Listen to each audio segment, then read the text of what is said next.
Excellent.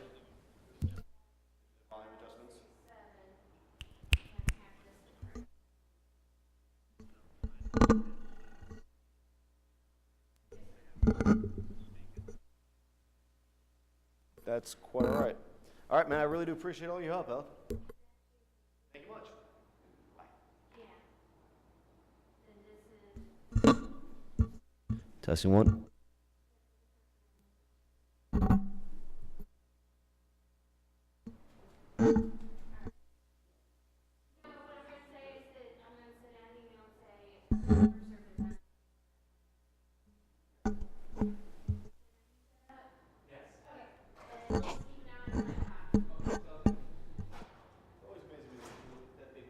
Rooms without any seating. And there's shared mics.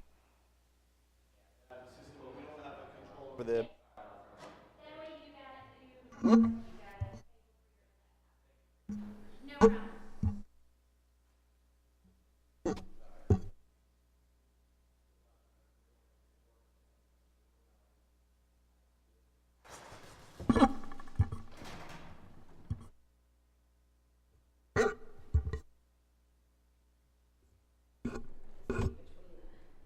Are we? I mean, I suppose there's not much we can do about it. We're missing mics for 3 people, it looks like. They're shared.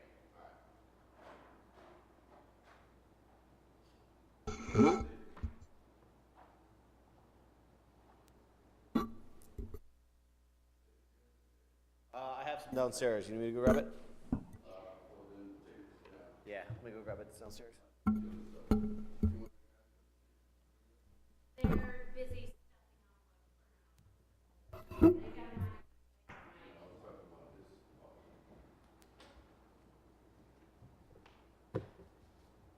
They have a mic.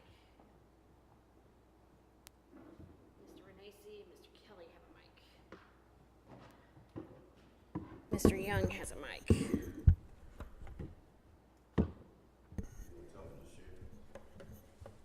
Yeah, sharing's caring, people. There we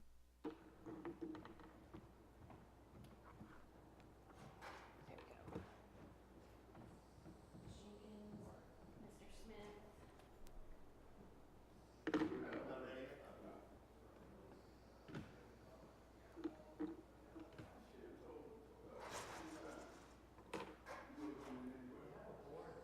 Hey, Judy. How you doing?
Hello.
You ready?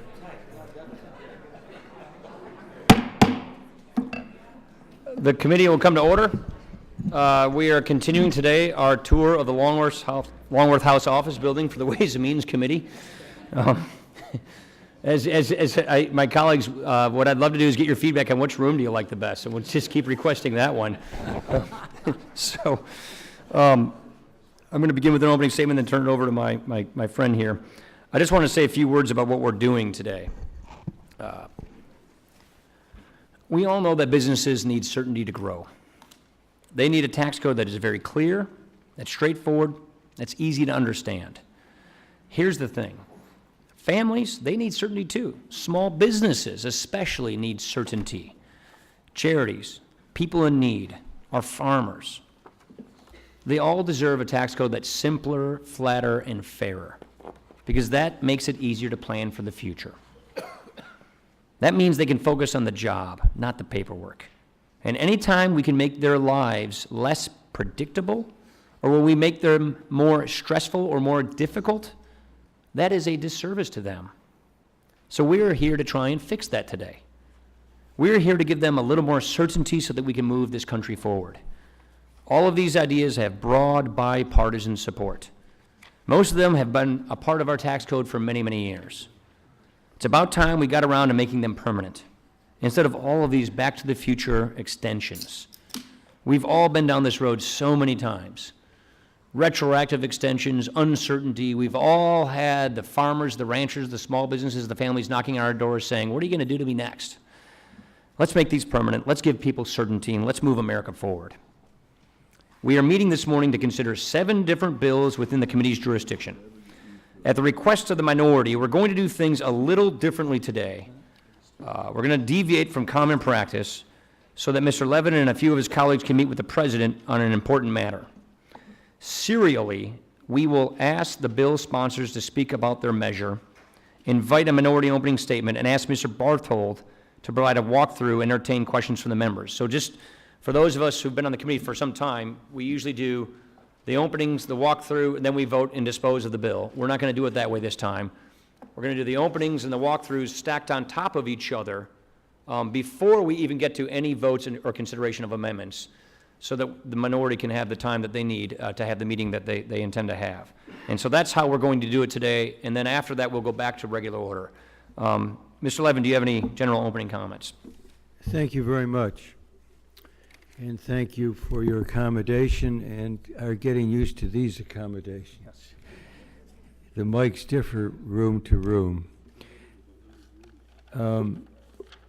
Mr. Chairman, we enjoyed hearing and seeing you on Meet the Press on Sunday. I've gathered that. That's true. And where you indicated that you wanted to work with the administration and with us to find common ground on common aspects of tax reform this year, areas where we can agree, surely work on. This approach to tax reform is broadly welcomed by those of us on this committee because it's vital to the success of tax reform. So this markup is therefore unfortunate and seems contrary to the approach of finding common ground. In the Tax Reform Act of 2014, Chairman Camp undertook a comprehensive consideration of the more than 50 tax provisions that expired at the end of last year.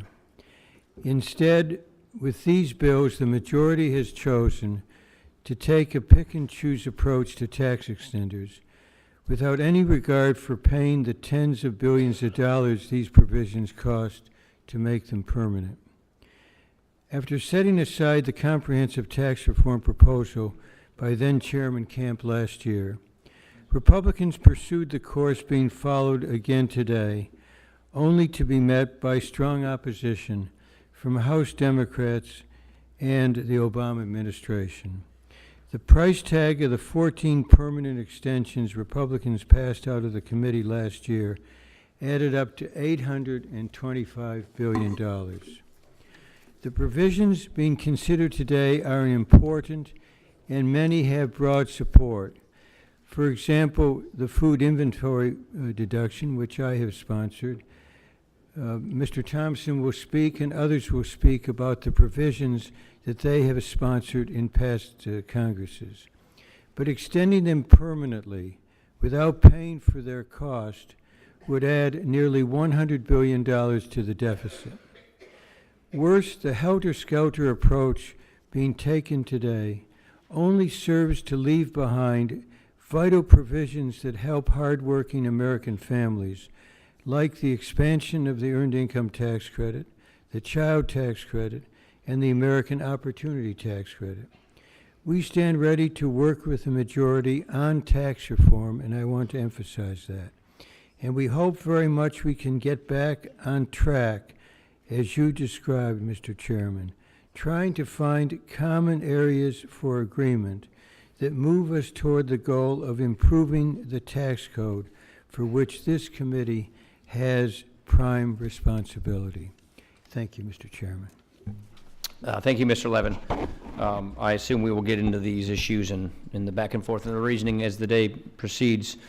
First, we will hear from Mr. Reed on H.R. 644, a bill to permanently extend and expand the charitable deduction for contributions of food inventory. Mr. Reed, you are now recognized for an opening statement. Well, thank you, Mr. Chairman.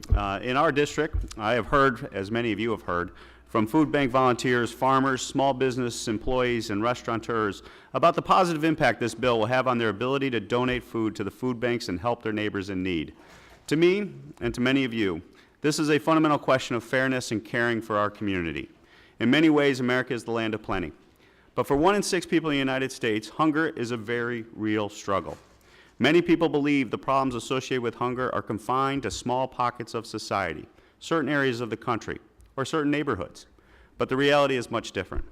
Right now, millions of Americans are at risk of hunger. These are often hardworking adults, children, and seniors who simply cannot always make ends meet and may be forced to go without food.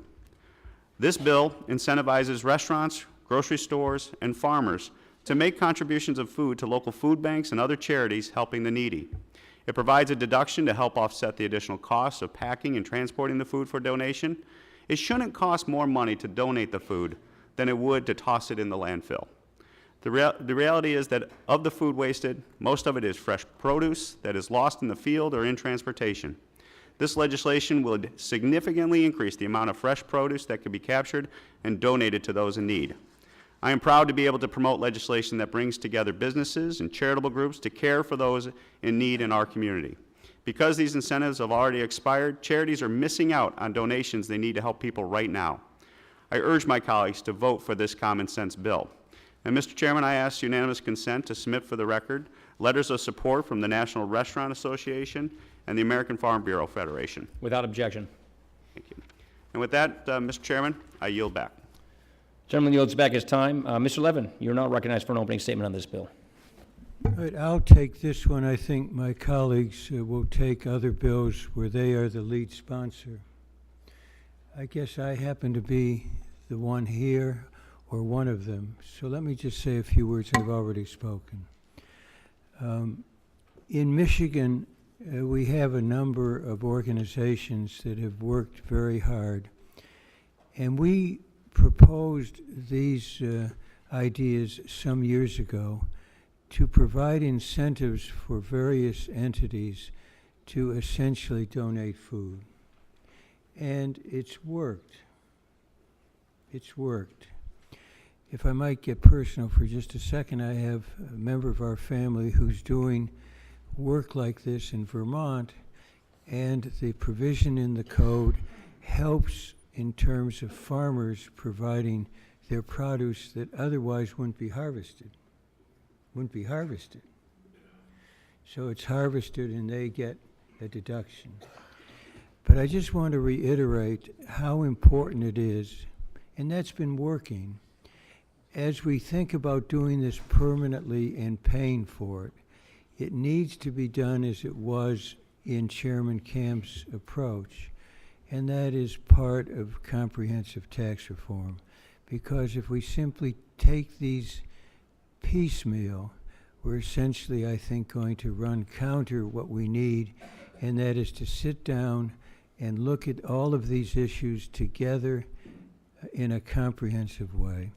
So I just urge all of us not to take this piecemeal path, but essentially do what needs to be done, and to have this discussion about this and other important provisions as part, Mr. Chairman, I hope will be our serious bipartisan consideration of tax reform. Tax reform can't work if it's not bipartisan. And you said, let's find common ground on common elements. This is one of them. I yield back. Thank you. I'll now turn to Tom Barthold, Chief of Staff to the Joint Committee on Taxation, to provide the technical description of H.R. 644. I would ask that members hold their questions until after his presentation. Mr. Barthold, you're recognized. Thank you, Chairman Ryan, Ranking Member Levin, members of the committee. You have before you Joint Committee documents JCX-4 and JCX-5, which describe H.R. 644 and the Chairman's amendment in the nature of a substitute. Just by way of brief overview for you, under a temporary provision that expired at the end of last year, an enhanced deduction was provided for donations of food by any business, be it a C corporation or other organization. The enhanced deductions equal to the taxpayer's basis in the food, the lesser of the taxpayer's basis in the food plus 1/2 of the gain or twice the taxpayer's basis. The deduction was generally subject to a limitation of not more than 10% of the taxpayer's net income. H.R. 644 would make that temporary provision permanent law and would make a couple of modifications. It would increase that 10% limitation that I mentioned to 15%. In the case of certain taxpayers, it would provide a deemed basis that's equal to 25% of the fair market value. And it would provide that wholesome food, which is the subject of the allowable deduction, may be valued at its fair market value, even if under a taxpayer's own internal standards it may have been withdrawn from sale or from the shelves. This provision would be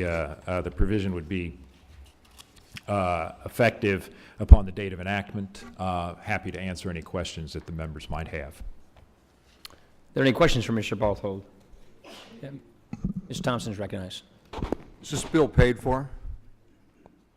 I forgot to note, Mr. Thompson, that the revenue estimate of the legislation is included in both of the documents. There's a table.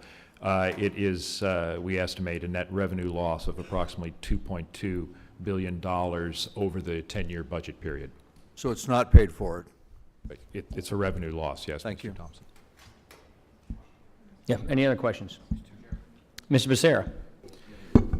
Mr. Barthold, thank you. So the bill is not paid for. It will cost $2.2 billion over the next 10 years.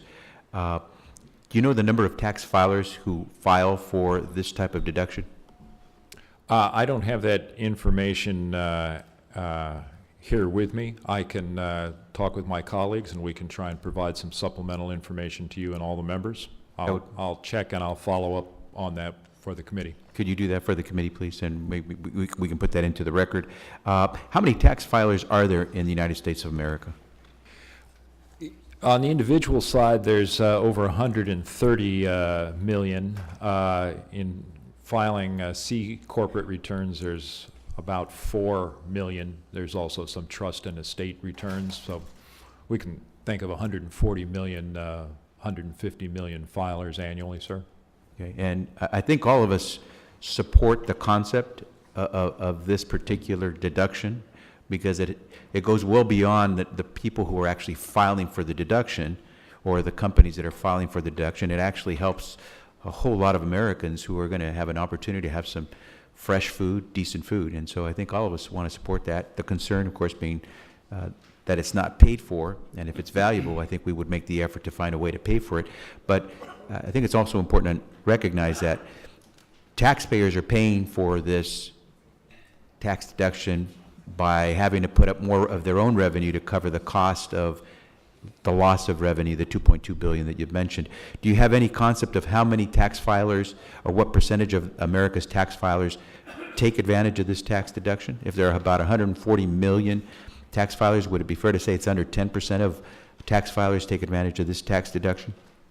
Well, Mr. Becerra, you'd asked if I could try and come up with that information for you earlier, so I wouldn't want to make a guess at the percentage without making a first stab at the number. But without making a guess, even though you don't know the number, I think you probably could tell us if it's more than or less than 10%. Well, let me not say more or less than 10%, but this is where you are, the committee is dealing with an enhanced deduction for food inventory. So it relates to the number of taxpayers who would be in the business of producing, wholesaling, or retailing food.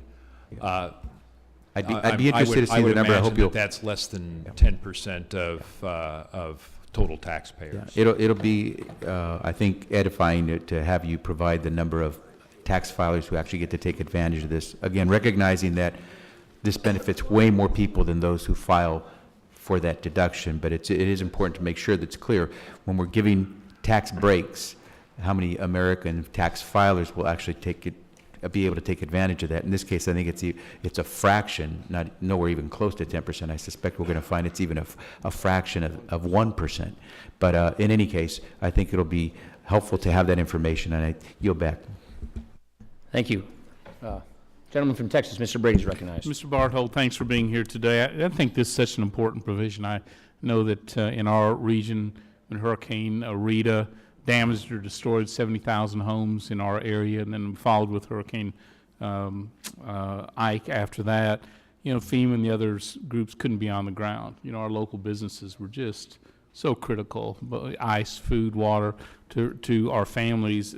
Provisions like this are hugely helpful. Let me ask on the pay-for side, to quote, pay for this, we would be required to raise taxes on other taxpayers merely to extend this provision. Is that correct? If you chose to offset this with tax increases as opposed to other changes in fiscal policy. Generally, in the past, have we raised taxes to extend existing provisions? That, Mr. Brady, that's varied over the years as Congress has chosen how they deal with the deficit and whatever the budget resolution may have provided. There have been some years when tax changes were offset within committee. There have been a number of years when tax changes have not been offset within the committee. Generally, I think other than 2008, where there's revenue raisers in the TARP provisions, I think 2010 since generally these temporary extensions have not been paid for. Is that correct? That's correct, Mr. Brady. And again, the principle here is for provisions that are bipartisan and extremely, I think, helpful and important, that we don't go out and raise taxes on some families or small businesses simply to extend what we've all agreed is a very good provision. So, Mr. Chairman, yield back. Thank you. Any other members seek recognition on this? I'll just make the point. Mr. Kine? Okay, go ahead. Mr. Kine's recognized. Thank you, Mr. Chairman. Mr. Barthold, you indicated that the cost of this provision is $2.2 billion over 10. Is that right? That's correct, sir. Has that changed from the previous estimate that JCT gave us last year on the same provision? Or is it? It's modestly different, and I should have brought the estimate from last year's markup with me. We have generally updated. We're in the process of updating all our modeling to be in sync with the new Congressional Budget Office macroeconomic baseline. That's any change that's reflected in comparing this estimate here to what we looked at last year in the committee is really pretty much entirely due to change in the baseline. And in that, keep in mind that the Congressional Budget Office is generally forecasting a little bit stronger economic growth over this 10-year period than over the last 10-year period. And within that, when we add the year 2025, rather than looking through 2024, we're adding a bigger year, and you're dropping off 2014, which was a smaller. Just so we're clear here year. today, too, what we're talking about here with this bill and the 6 ones to follow is permanent change to the current code. These aren't just temporary extensions that we're talking about. Is that correct? That's correct, as This described. is the cost you're giving us is a 10-year projection, but it doesn't take into account any future costs in the second 10 years or the third 10 years. Is that right?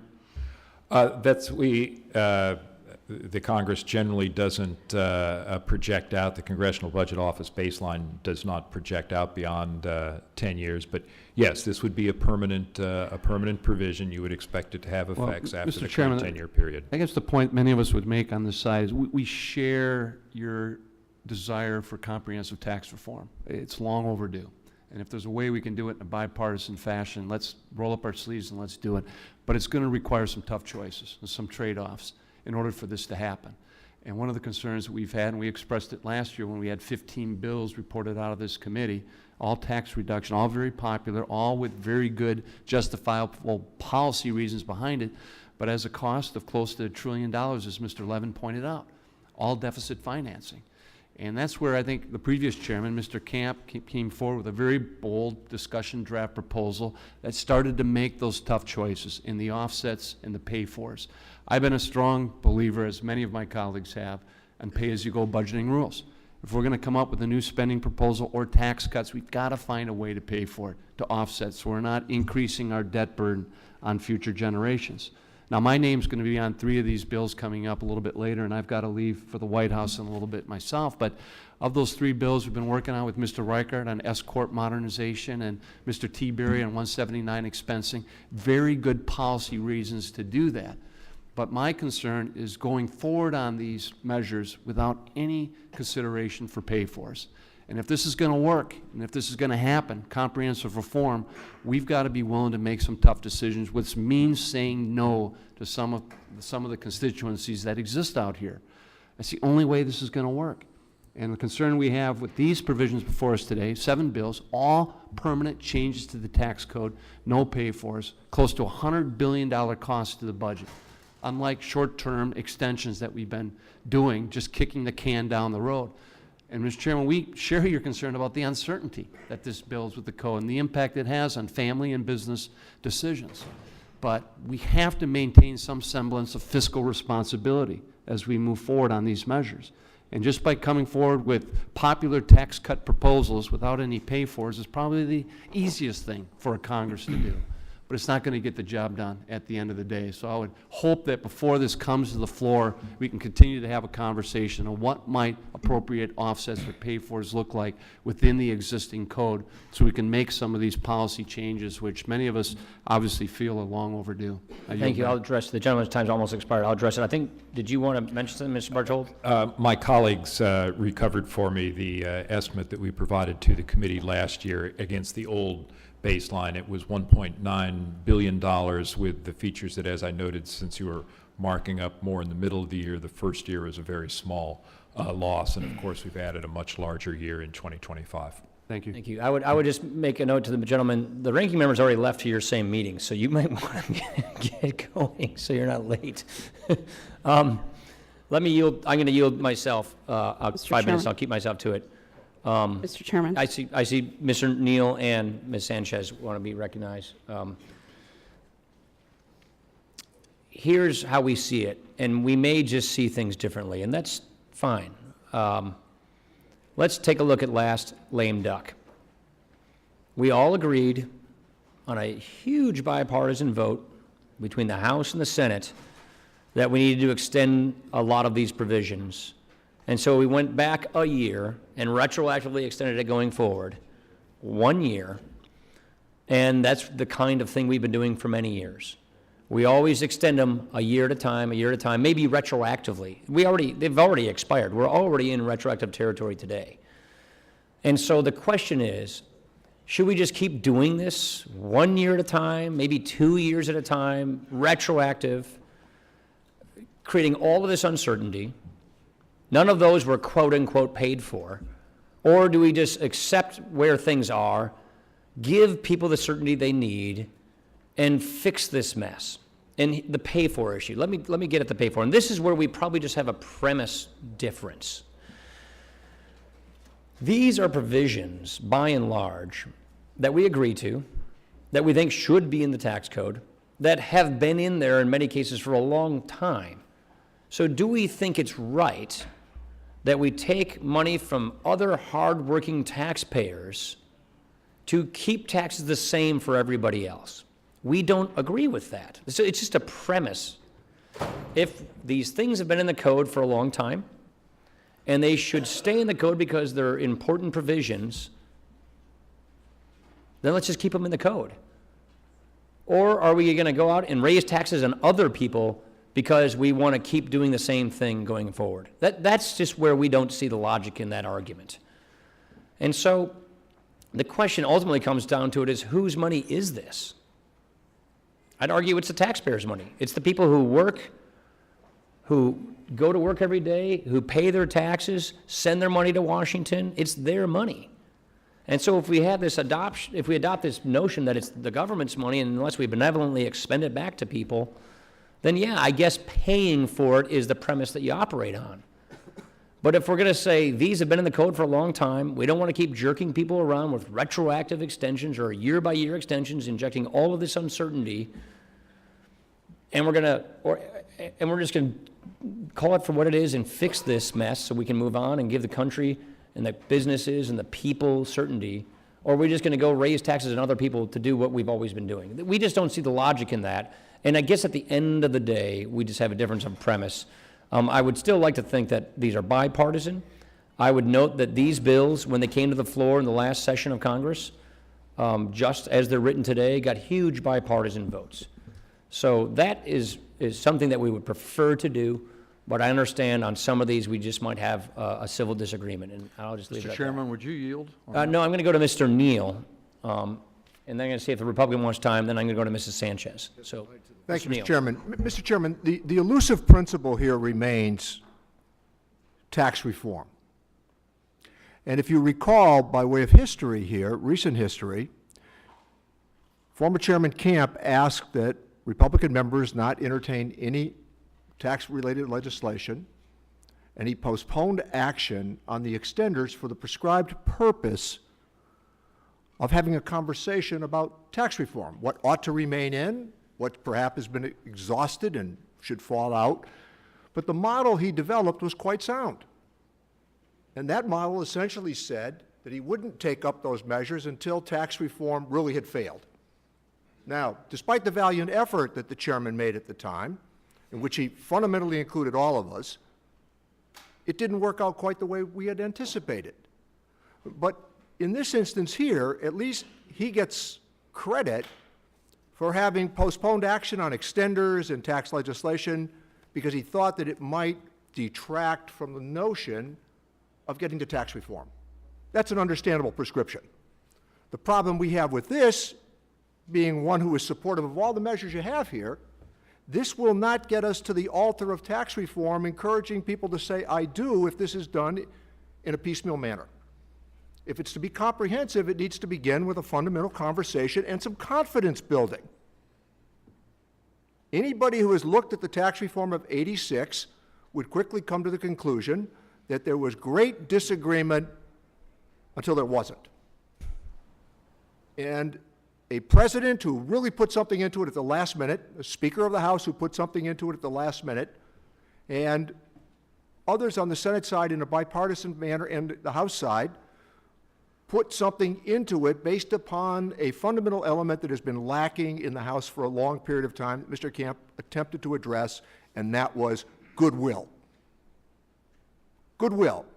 Now, I purposely avoid the talk shows on Sunday morning, but I will tell you, when the lead-in said Chairman Ryan is to be on Meet the Press, I assiduously tuned in. And I thought that you gave some very encouraging words, like the minority's opinion was going to count, and that you were fully intending to include a robust discussion about what tax reform ought to look like. This is not the way to proceed. If the gentleman will yield on your 2 minutes, because I don't want to take, I thought he was mostly upset with the fact that I backed the Seahawks in that interview over the Patriots. Well, if the gentleman would yield, it was a reach to say Russell Wilson was from Wisconsin. Hey. Facts are facts. Look, I'm just going to use your time because I don't want to monopolize. I hear what the gentleman's saying. There is goodwill, please know that.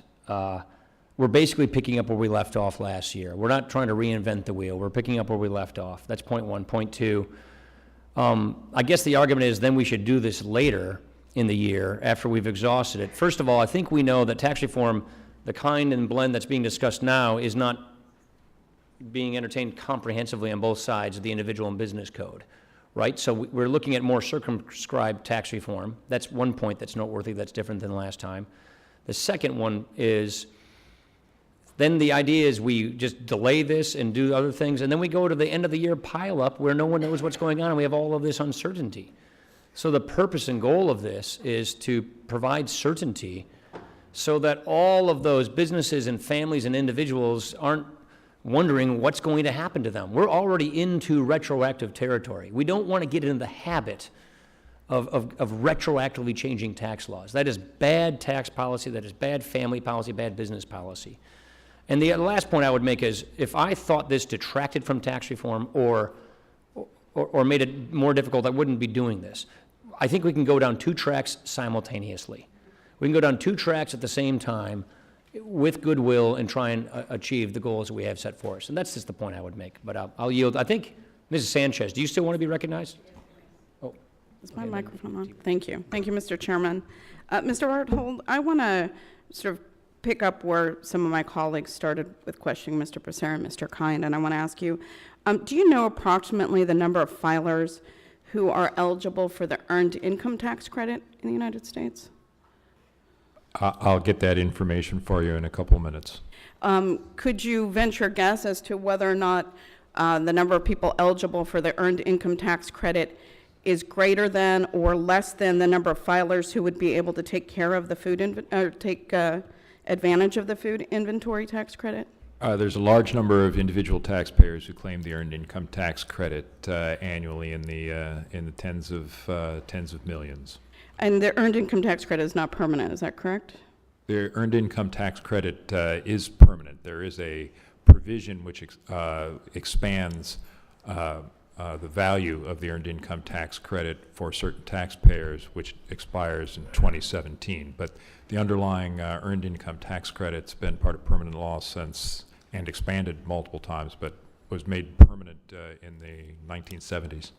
What would you say the guess would be to the number of people who are eligible? And EITC generally helps low to moderate income people. Is that a fair statement? That's who the Congress has targeted the benefits of the earned income tax credit at. Yes. And the number of people who are eligible for that as opposed to the food inventory who could take advantage of it? My guess would be that it's greater, but I'll get some current projections and report them to the committee in a few minutes as soon as a couple of my colleagues can get back to me and help me out. Okay. I just want to say, building on what our side of the aisle has been saying, do Democrats support food banks, conservation easements, and small businesses? Of course we do. But what we don't support is cherry picking certain provisions and making them permanent while other deserving provisions languish waiting for tax reform. And in my opinion, the tax code is sort of like a spider web. You touch or tinker with one portion of it, and it has a ripple effect throughout the rest of the code. And so I agree with what Mr. Neal said. The approach that we should be taking is a comprehensive approach to trying to make our overall tax code simpler, fairer, and providing certainty, not just on a few provisions, but on the overall code. And we can't ever seem to get to that work and that job. Instead, we have a piecemeal approach. And without that give and take, these provisions, making them permanent today, without including them in an overall comprehensive reform of our tax code, isn't going to get us where we need to be. There is a natural give and take that needs to happen in terms of getting a comprehensive tax reform accomplished. So, at the risk of sounding like a broken record, I support many of the provisions that are here today that we're going to be discussing today, but I think overall our country, in order to sustain growth and in order to pass a strong economy to our next generation, needs to look at a comprehensive tax reform and not do these one-off bills. And with that, I will yield back my time. Does anybody else seek time? All right, Mr. Doggett? Thank you very much. Mr. Camp, in response to some questions that I asked about the development of his bill last year, indicated that he would not only seek to ensure that we were not borrowing money from the Chinese and the Saudis to finance his reform proposal, that it would be revenue neutral, but he also sought to make it distributionally neutral, which I think you work with him on some, so that this would not be like the Bush tax cuts where those at the top got such a windfall and others did not share in similar amounts. And one can debate whether his reform proposal achieved full distributional neutrality, but he certainly pursued that goal.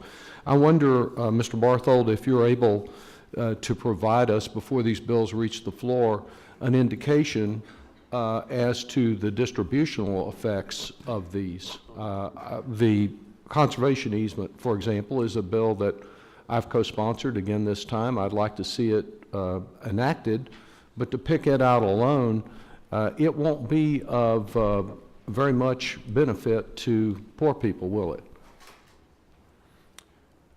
In terms of taxes. The proposal that you're referring to, Mr. Doggett, it benefits individuals who hold, generally benefits individuals who hold appreciated property from Right. which they can make a conservation Exactly. easement. And it's generally the case that appreciated property is, middle class and above, not And so- exclusively, but. And so in short, can you provide us that information on each of these bills and provide the same type of information that Mr. Becerra sought for each of these bills, so we'll know which Americans will be able to benefit from what may be good provisions that are being picked out of many others, like the child tax credit, like the earned income tax credit, like the American Opportunity Tax Credit, none of which are included here, and many other provisions.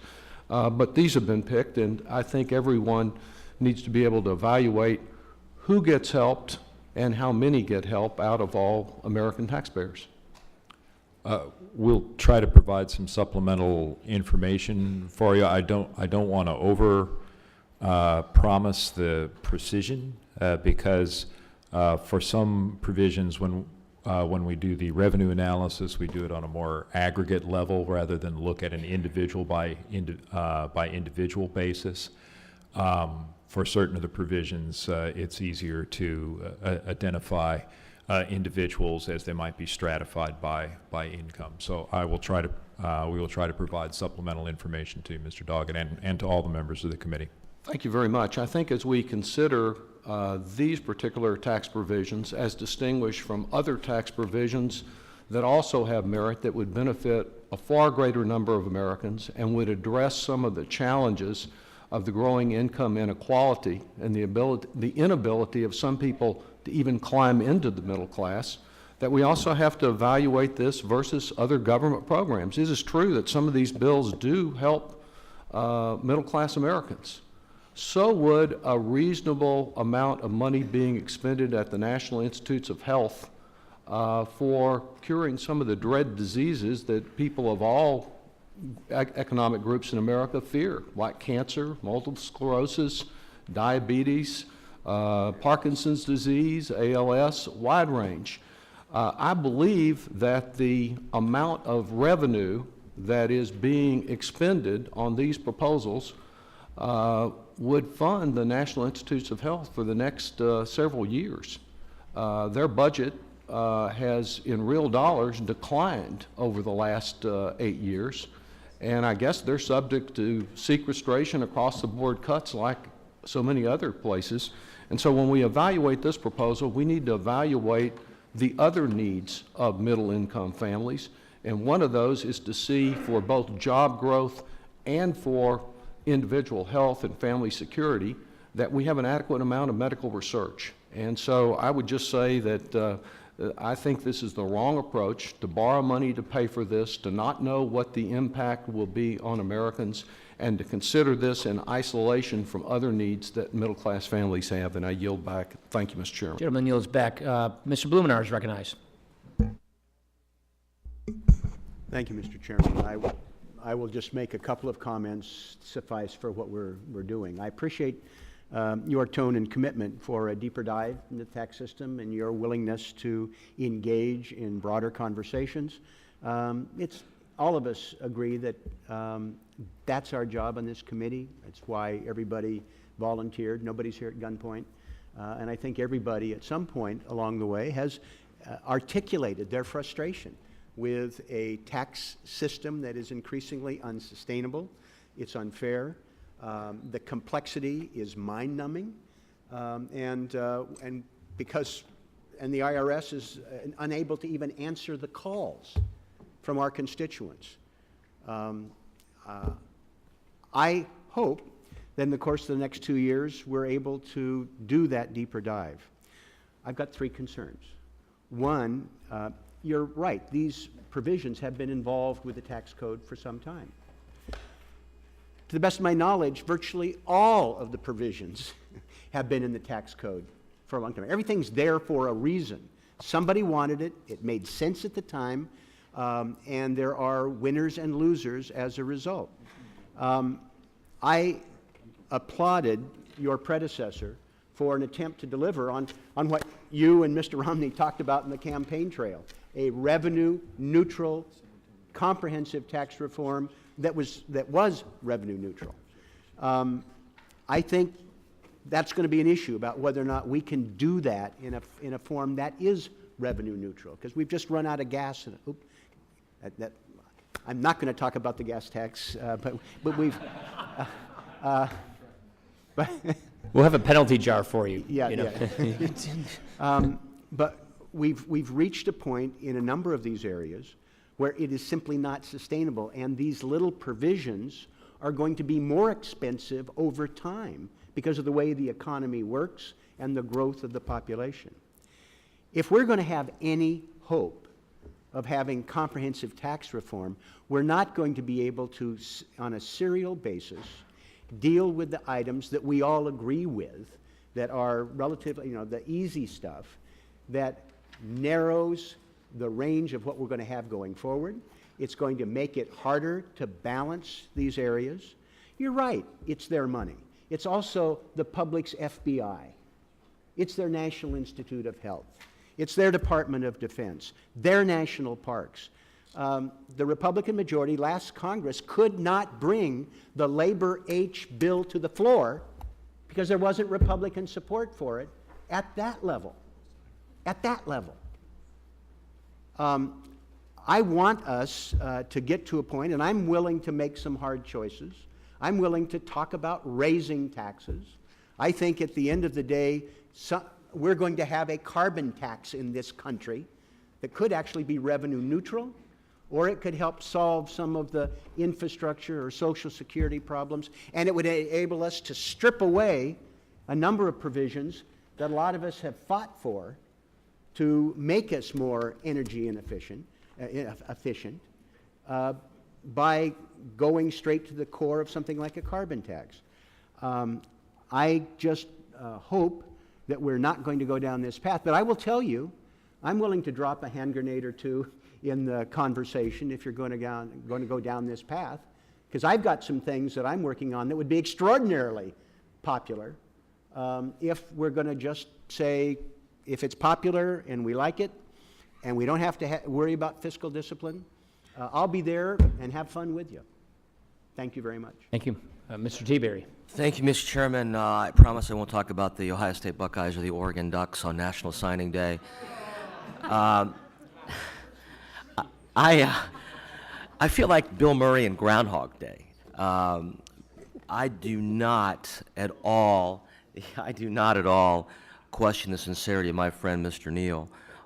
You and I could probably, or you and the chairman could probably sit down in a room in this building and hash out an agreement on comprehensive tax reform.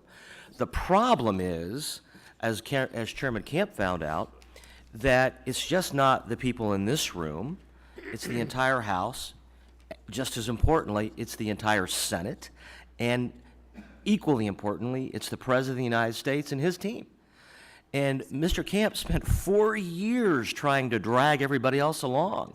And I'd like to saint him as well here, and maybe he has the votes to become minority leader today based upon his work. But the reality is, my head almost exploded, as you know, Mr. Neal, when we had this debate on the floor regarding Section 179 last summer, because you said this, and I quote, affectionately quote, "This is a waste of time," and you were right in the end, because at the end of the day, we know what's going to happen here. It's going to be done in December, and we're going to do an extension, which is what we did. And I said, but we can change the dynamic here. I will yield. I didn't say it was a waste of time. I said we all love to say that I hate to say I told you so. No, you're right. But we all love to really say I told you so. But here's the point, reclaiming my time, is that we did exactly what you said, and we did it in December. And what I said, as I told you so, is that we then have told all these small business owners, in Section 179's case, farmers and everybody else who had to make these investments,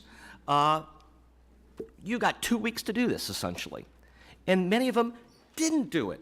I talked to a business owner who didn't buy the 10 trucks that he could have bought that would have helped our economy. The farmer who didn't buy the tractor who would have helped our economy. And I think all of us would agree that we've had a jobs recovery or an economic recovery that is pathetic, anemic. We haven't had the growth except for one quarter beyond 3%, mostly 2, bumping along 1.5, 2.2. That's not what we came here for.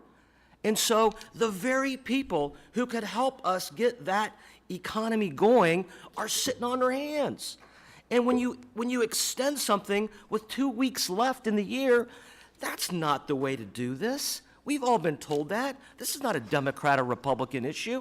Heck, my leftist friend Bill Pascrell, and I say that affectionately, could probably get in a room and do this. But we all know the odds of that are difficult right now with the makeup of this town. And so the beauty about what Chairman Ryan said, and I'm going to bold it and underline it, is he's willing to do that and continue to work toward doing that. But let's give our job creators, our farmers, some long-term certainty. We've all supported these provisions before. They're not partisan. They're bipartisan provisions, and they will help poor people, and they will help job creators, and they will help people get jobs. Let's get this economy going. Section 179's been around for years, decades. Let's provide some certainty. Let's do it at the beginning of this conference, at this Congress, and it doesn't preclude us from continuing to try to work toward comprehensive reform. You know, whether it's a laborer in Bill Pascrell's district or a farmer in my district, what's wrong with providing them some long-term certainty? Mr. Bartold, to ask the question, Section 179, we haven't got there yet, but for instance, we have had this provision extended over the last 10 years by Republican majorities and by Democrat majorities.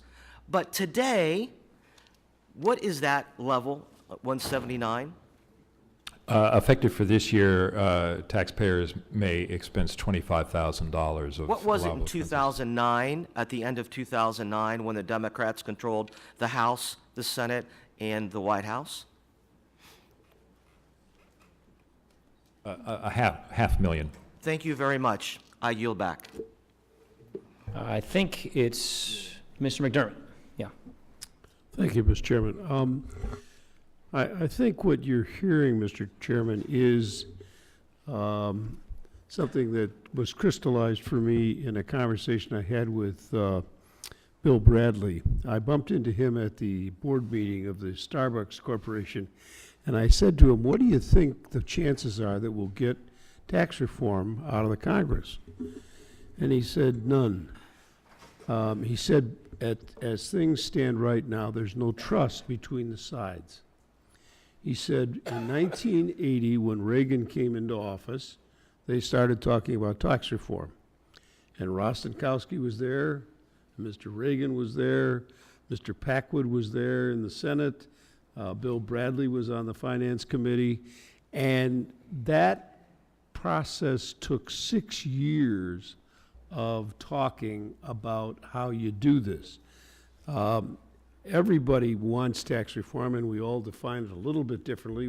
There's common ground between us, certainly, and some of the things that are here today, I think, indicate the common ground.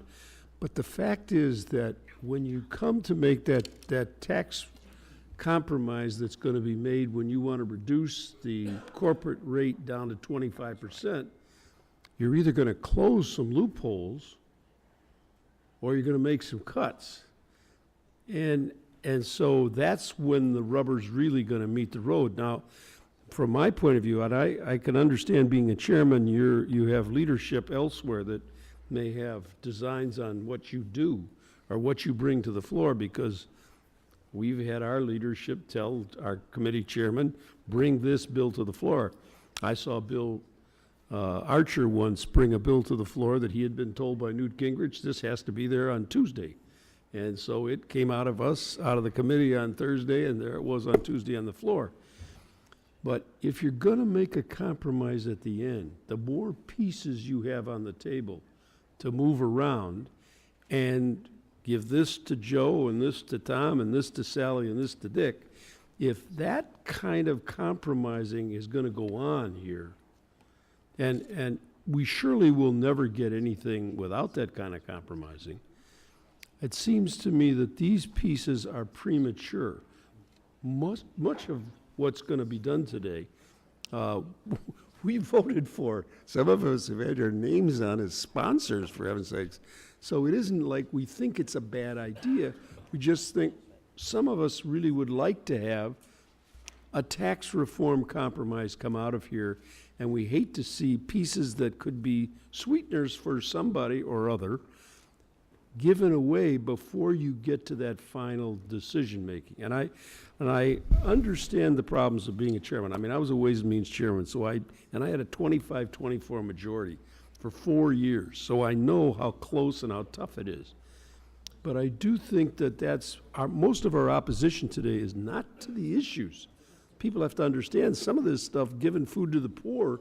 I mean, certainly this first one we've got, I don't know anybody in his right mind who could vote against this as a policy issue.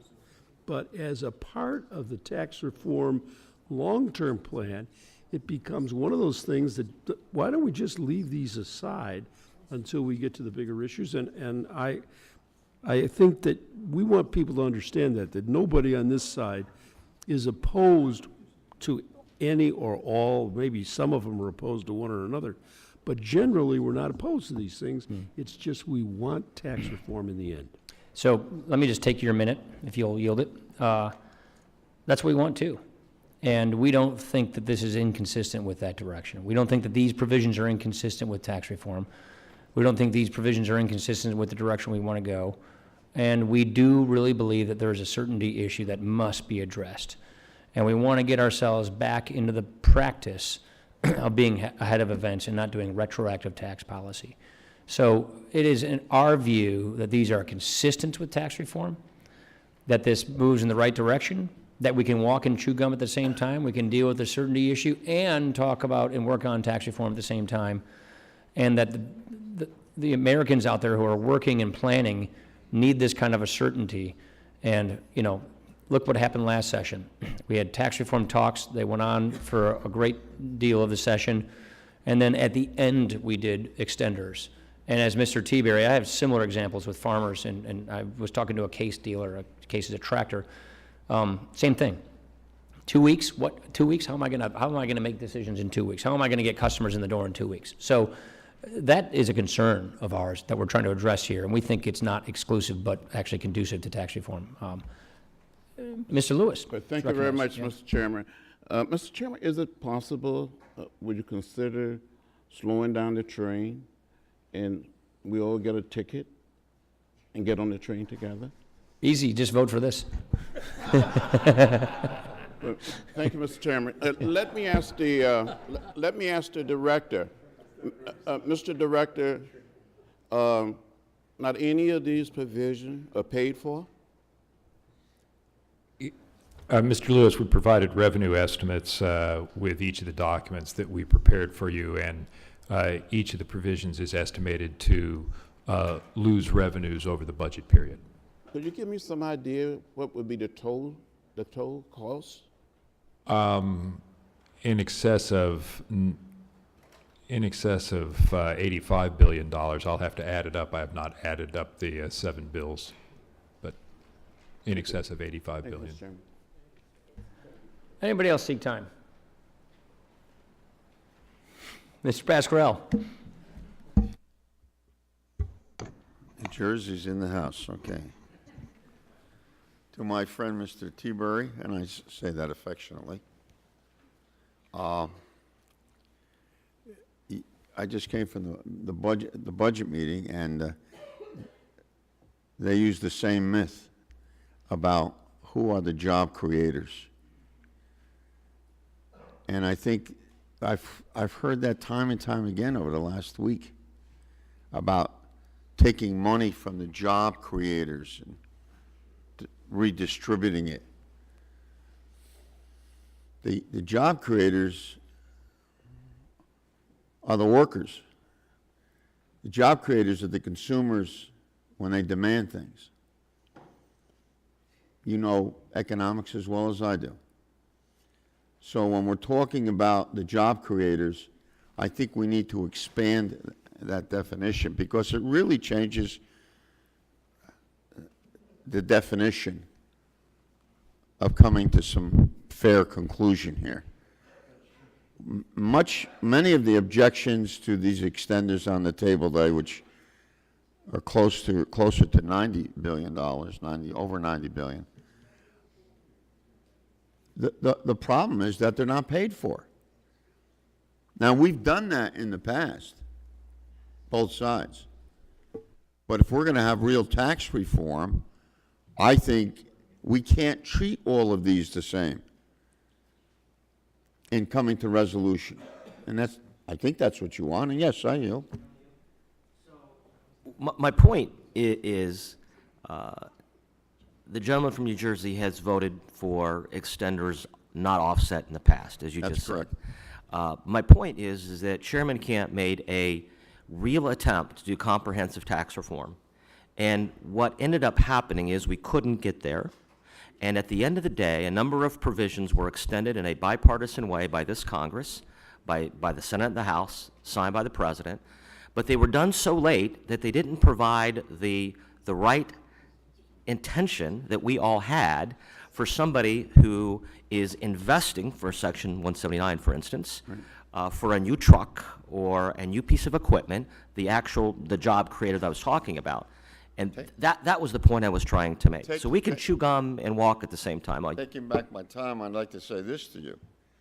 Perhaps if you look at the process, you knew that process just as well as any of us did, you would say that there was an attempt to really put folks on this side of the aisle in a tough situation of voting against a package because it was not being paid for, because it added to the deficit.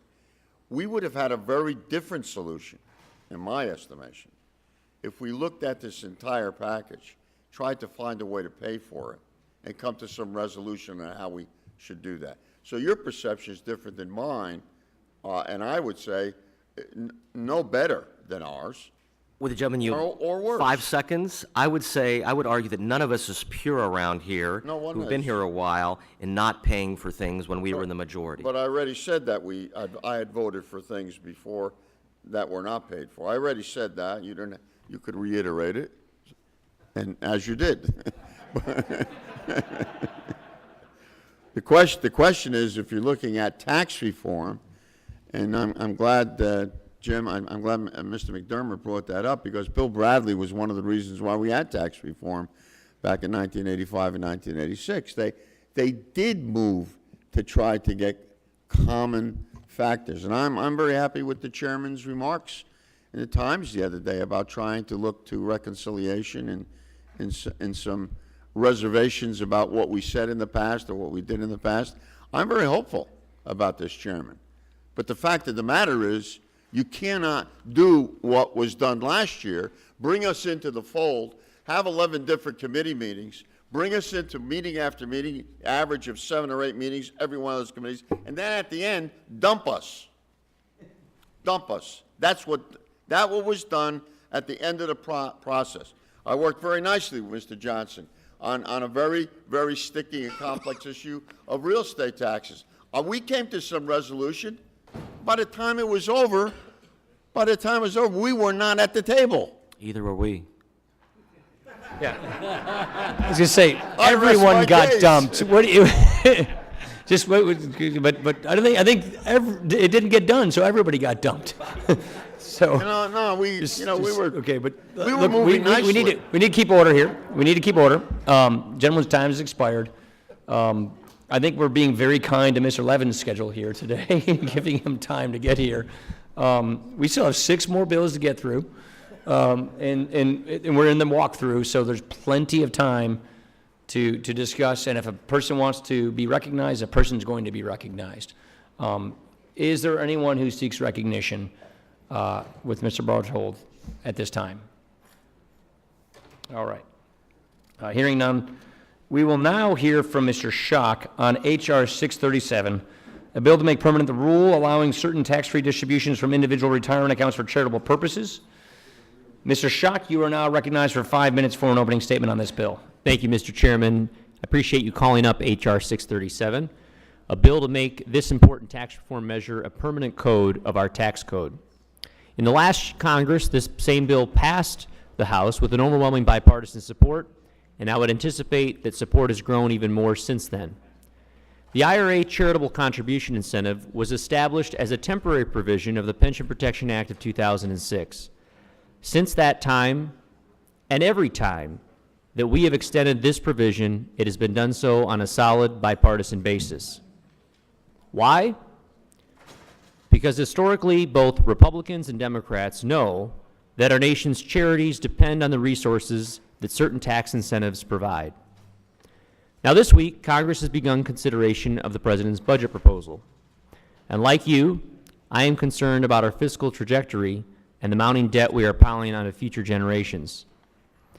I would submit to you that we should all consider how much more our debt would be incurring in our government, rather if nonprofit foundations, ministries, churches, and other organizations were not doing their work, and rather we had to bear the full burden of caring for our neighbors when disasters or tragedies strike.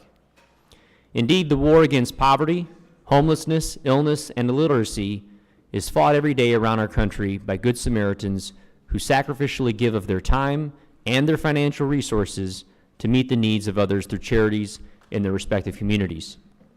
Literally in every district of every member of this committee, there are local boys and girls clubs, chapters of the United Way, various faith-based communities and relief organizations that depend on the funding streams that this provision makes possible.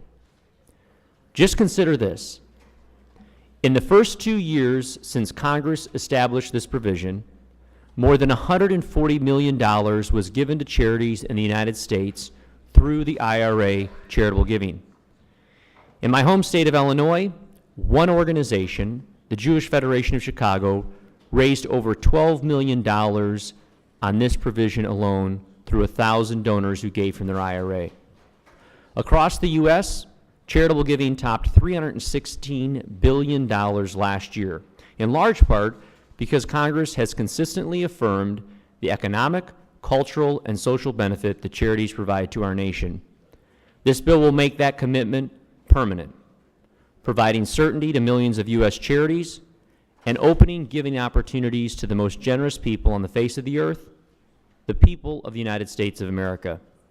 For all these reasons, I urge my colleagues to support the bill, to make it permanent, and give consistency to our donors and the charities. I thank you, Mr. Chairman, for your commitment to our nation's charities and for bringing this bill forward, and I yield back the balance of my time. Thank you. Mr. Blumenauer, do you want to be recognized on this? Just to say how much I agree with almost everything my friend said. I'm happy to work with him on the underlying bill, but for the reasons that I mentioned earlier, I don't think that's the way to do it. Ultimately, I think this will be something that will find its way enshrined into law. And I'm hopeful that we will do it in the context of a reformed tax code. Thank you very much. Thank you. I'll now turn to Tom Barthold, Chief of Staff to the Joint Committee on Taxation, to provide the technical description of H.R. 637. I would ask members to hold their questions until after his presentation. Mr. Barthold, you are recognized. Thank you, Chairman Ryan. The members have, you have before you Joint Committee documents JCX 6 and JCX 7, which describe H.R. 637 and the Chairman's amendment and the nature of a substitute. In short, as noted by Mr. Schock, under a provision of law that expired on December 31st of 2014, distributions from an IRA to a charity that would otherwise qualify as a charitable contribution and which are not in excess of $100,000 would not be included in the taxpayer's adjusted gross income, nor subject to any of the limitations applicable to charitable contributions. The distribution from the IRA would also continue to satisfy minimum distribution requirements for which IRAs are subject. This provision would be made a permanent part of law. Our documents provide a revenue estimate of, we estimate a loss of approximately $8.8 billion over the 10-year budget period. Happy to answer any questions that the members might have. Are there any questions for Mr. Barthold? Excuse me. Your description lasted a little less than I thought it would. Mr. Becerra is recognized. Thank you, Mr. Chairman. And Mr. Bartol, I think you're now familiar with these questions, so I think we can run through them. Of the 140 million or so tax filers, do we have any numbers on the number of American tax filers who take advantage of this tax break? I will follow up on that information, as I had promised Mr. Doggett in the last round, that I'd try and provide what information I could on all of the provisions as he asked to all the committee members. But do we have I any? I do not have that at the table. So no sense of the number of Americans who would take advantage of this particular tax break? I'll ask some of my colleagues upstairs and down the street if they can provide me some information during the markup today. So we're going to the chairman's point about certainty. I think all of us agree that we want to give American taxpayers certainty.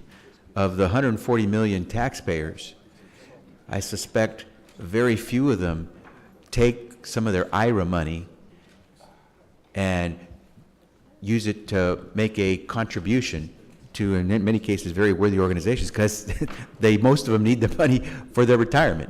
I think a lot of Americans would love to have the luxury of saying, I have so much money for retirement that I'm going to contribute now some of this money to a worthy cause. And by the way, we appreciate those who do so.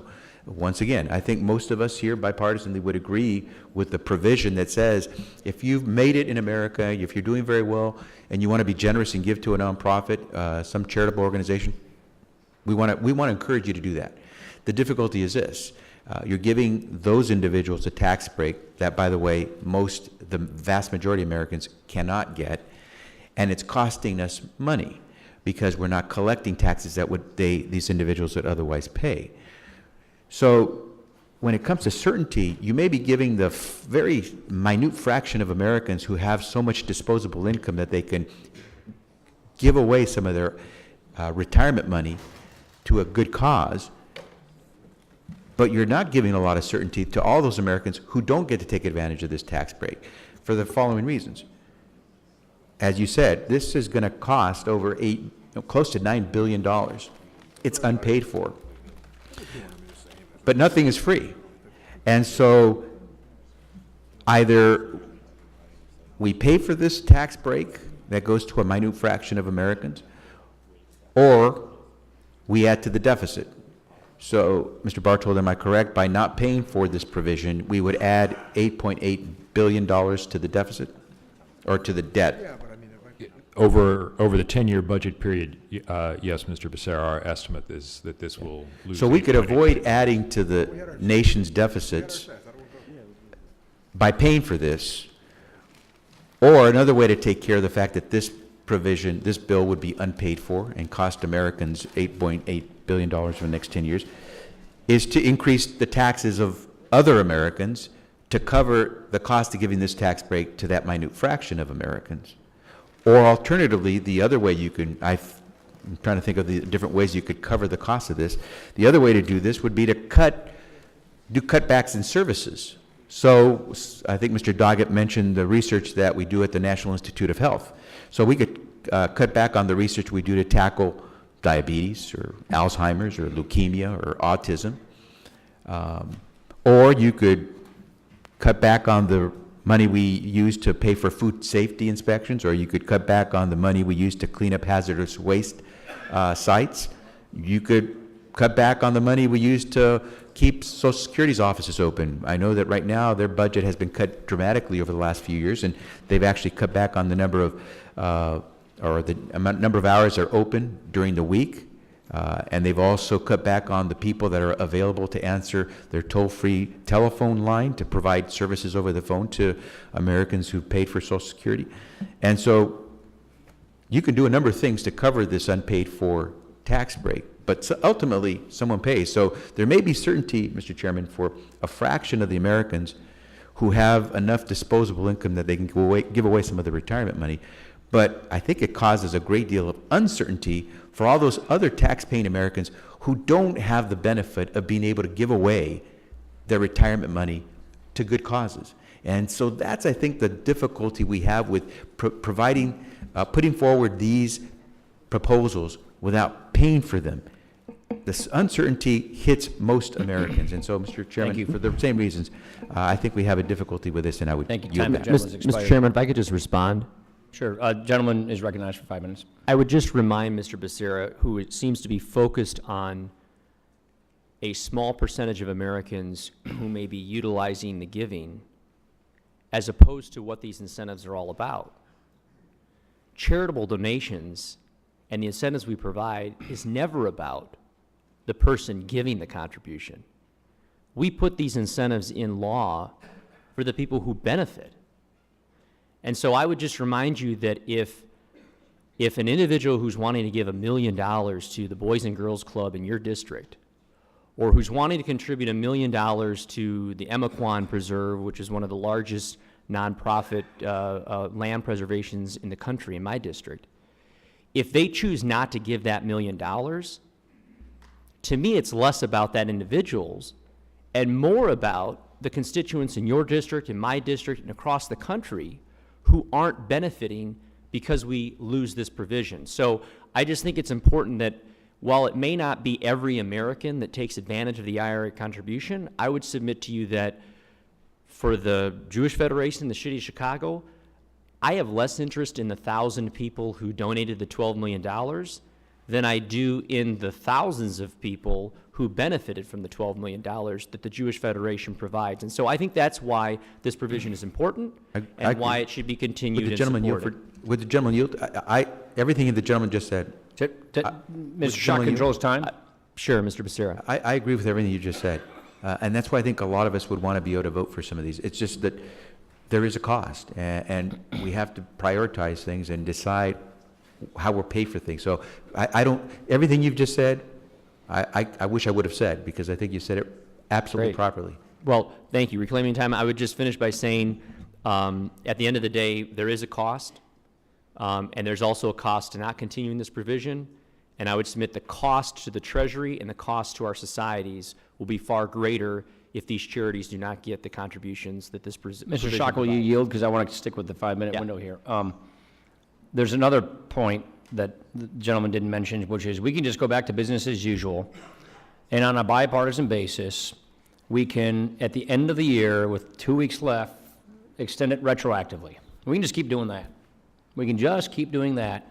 And then people are going to stop giving, people are going to stop planning, people are going to stop buying, and that's what business as usual has come to in this town. Let's see if we can break out of that mold and get ahead of that. And that's what we're trying to do here today. I yield back to the gentleman from Illinois. Will the gentleman yield for 30 seconds? Absolutely, Mr. Brady. This provision, it's almost a decade now we've had in the provision. Like so many of these extenders, they're really permanent provisions. We're just extending them year to year. Yeah. We don't get the bang for the buck. And I think the important thing, I've already heard some very sincere comments about it really is time to do tax reform, both sides. We all want that.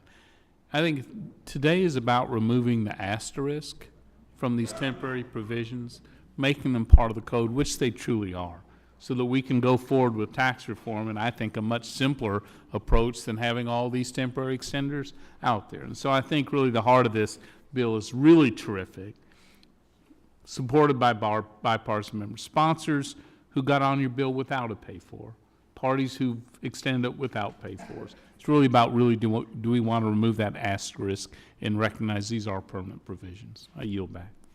Yield back. Thank you. Someone yields back. Questions for Mr. Barthold? Mr. Davis, recognized. Much, Mr. Chairman, and I want to commend my colleague from Illinois for his introduction of this legislation. I've long supported the IRA charitable rollover, and every time we let this provision expire or as expiration nears, I get tons of telephone calls from my elderly constituents who want to donate to Chicago charities through their IRAs. In fact, Mary Jo from my district is a regular caller to determine whether she can use her IRA to donate to Chicago charities. The rollover is another example of a smart federal investment. During the first 2 years, the IRA charitable rollover option was available. More than $140 million was donated to support charities, with the median gift just under $4,500. The lapse of this benefit and the uncertainty about its continuation has been difficult for many seniors and charities. These seniors are on a fixed income, and the IRA benefits are available to taxpayers regardless of whether they itemize their returns. As a policymaker from a state with strong foundations, I would like to see future extensions remove the prohibition for donor-advised funds to increase community investment. And although I strongly support the IRA charitable rollover to help the elderly and charities, I do not particularly support a piecemeal approach, nor do I support paying for items that we can't pay for. I would hope that we'd also be considering the Earned Income Tax Credit, the AOTC, New Markets Tax Credits, Work Opportunity Tax Credits, tuition and fees deduction, promise zones, teacher tax benefits, and other provisions that would help many of our constituents. Mr. Barthold, could I ask you, how do we balance the incentives against what becomes the given arrangement that obviously helps those in need of charitable assistance? Mr. Davis, well, that's really a question for you and your colleagues. I and my colleagues can try and provide you economic evidence on the incentive effects of the different deductions and who may claim them and the types of exempt entities that may benefit from them. But the trade-off is inherently for you and your colleagues on the committee to make. Thank you very much again, Mr. Chairman. I commend my colleague for his introduction of this legislation, and I yield back. Gentleman yields back. Does anyone else have a question for Mr. Barthold? Yep, Mr. McDermott. Mr. Barthold, I had the experience this year of having a number of people call me and say, is this going to happen? Is this going to happen? And I said, in my experience, this will ultimately pass, and you can use this provision, which we've had for the last few years. Some people called and said, I already made my distribution from my IRA, and before I found out, so I took it into income, and then I made my distribution. Is there any way that people who have paid, who have taken it into their income, can take advantage of this deduction once they've done it? Does the IRS have a methodology by which you can sort of back out of income something that you've taken from your IRA? I mean, if everyone understands, at 70 and a half, you have to start taking, you get a mandatory, it's an MDR, mandatory distribution, and so you have to spend it, and you get it, your accountant tells you what it is. If you take it into income, you pay taxes on it. If you give it straight to charity, you don't pay taxes on it. Some people took it into income and then then they gave the charitable deduction. They wanted to know if they could back out that cost of the taxes. For the legislation that the Congress passed this past December, the answer is no. There was a provision in the legislation that was enacted in 2012, actually the very beginning of 2013, which retroactively provided for qualifying distributions to count under this provision. That similar language was not included by the Congress in the legislation that was enacted this past year. This present legislation also, partly since would be effective on the date of enactment, which arguably in the near term does not provide that language either.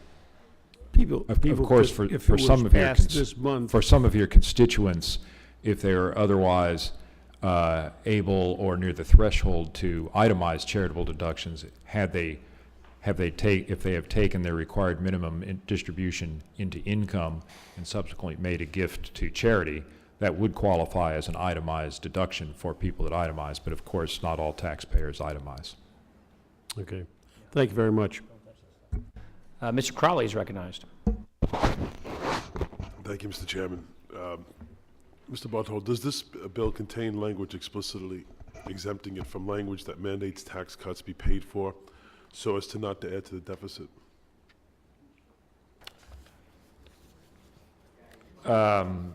It is the underlying bill exempts the budgetary effects from the PAYGO scorecard. If that's what you're, yes. The answer is yes. Yes, sir. So how much more will the deficit increase if the bill, this particular bill, becomes law? Our estimate is reproduced on both the documents provided to you. Over the 10-year budget period, we estimate that this would lose approximately $8.8 billion. And would add it to the deficit of the United States? Absent any other action by the Congress. I think that's important, and a very honest answer, that absent any other action, I don't believe my colleagues have the intent to have any other action but to pass the bill and not pay for it. I get a kick out of my children. They're now a bit more grown, and I still marvel at them.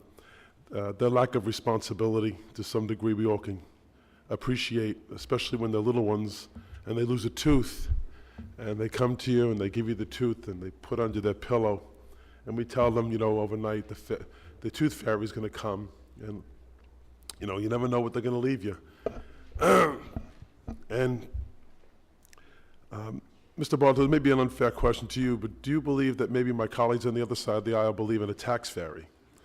That somehow, instead of a quarter being under their pillow for that tooth, that tax fairy will leave $8.8 billion under their pillow for this particular tax expenditure?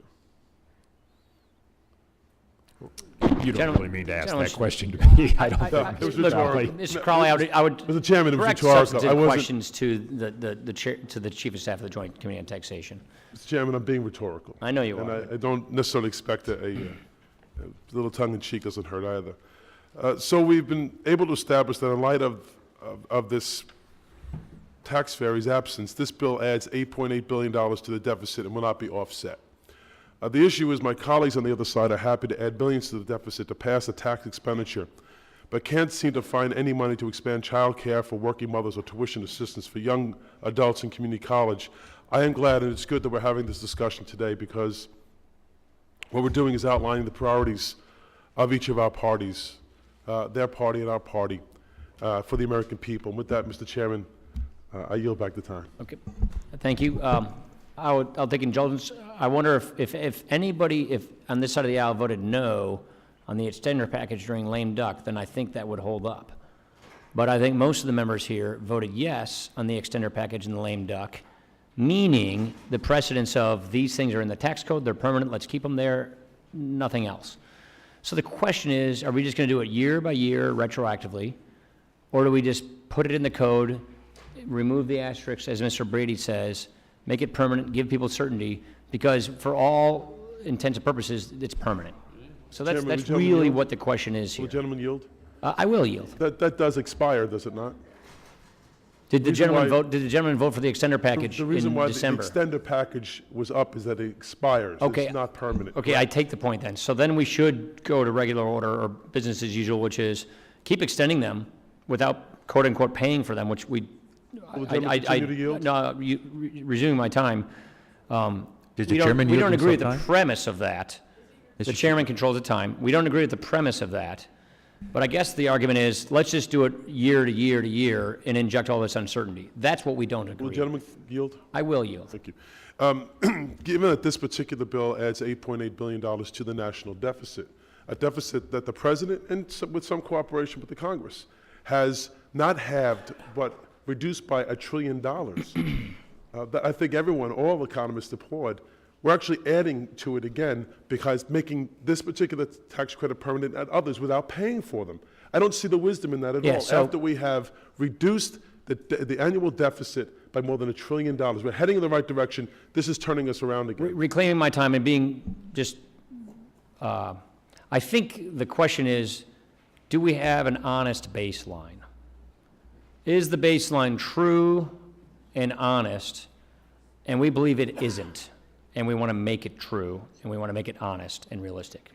I'll leave it at that. Does anyone else seek time to question Mr. Berthold? Hearing none, we will now hear from Mr. Kelly on H.R. 641, a bill to allow individual charitable contributions to be made through April 15th of the following year. Mr. Kelly, you are now recognized for 5 minutes for an opening statement on your bill. Okay, first of all, Chairman, thank you for bringing the conservation easement tax incentive up today for consideration. Since this provision was first enacted in 2006, few tax bills have had the breadth and level of support that this legislation has had. In the 113th Congress, this bill, H.R. 1964, had over 310 co-sponsors, the majority of both parties. No substantive tax bills have ever had this level of support in recent history. Organizations from the Farm Bureau to Land Trust Alliance and the NRA support this legislation. In fact, over 65 organizations and 1,700 local land trusts are working to make this incentive permanent. Why? Well, because it helps farmers stay on their land. It preserves open spaces for recreational enjoyment, protects important watersheds for clean drinking water, and agricultural lands to allow for locally sourced food. Quite simply, it's a win-win all around.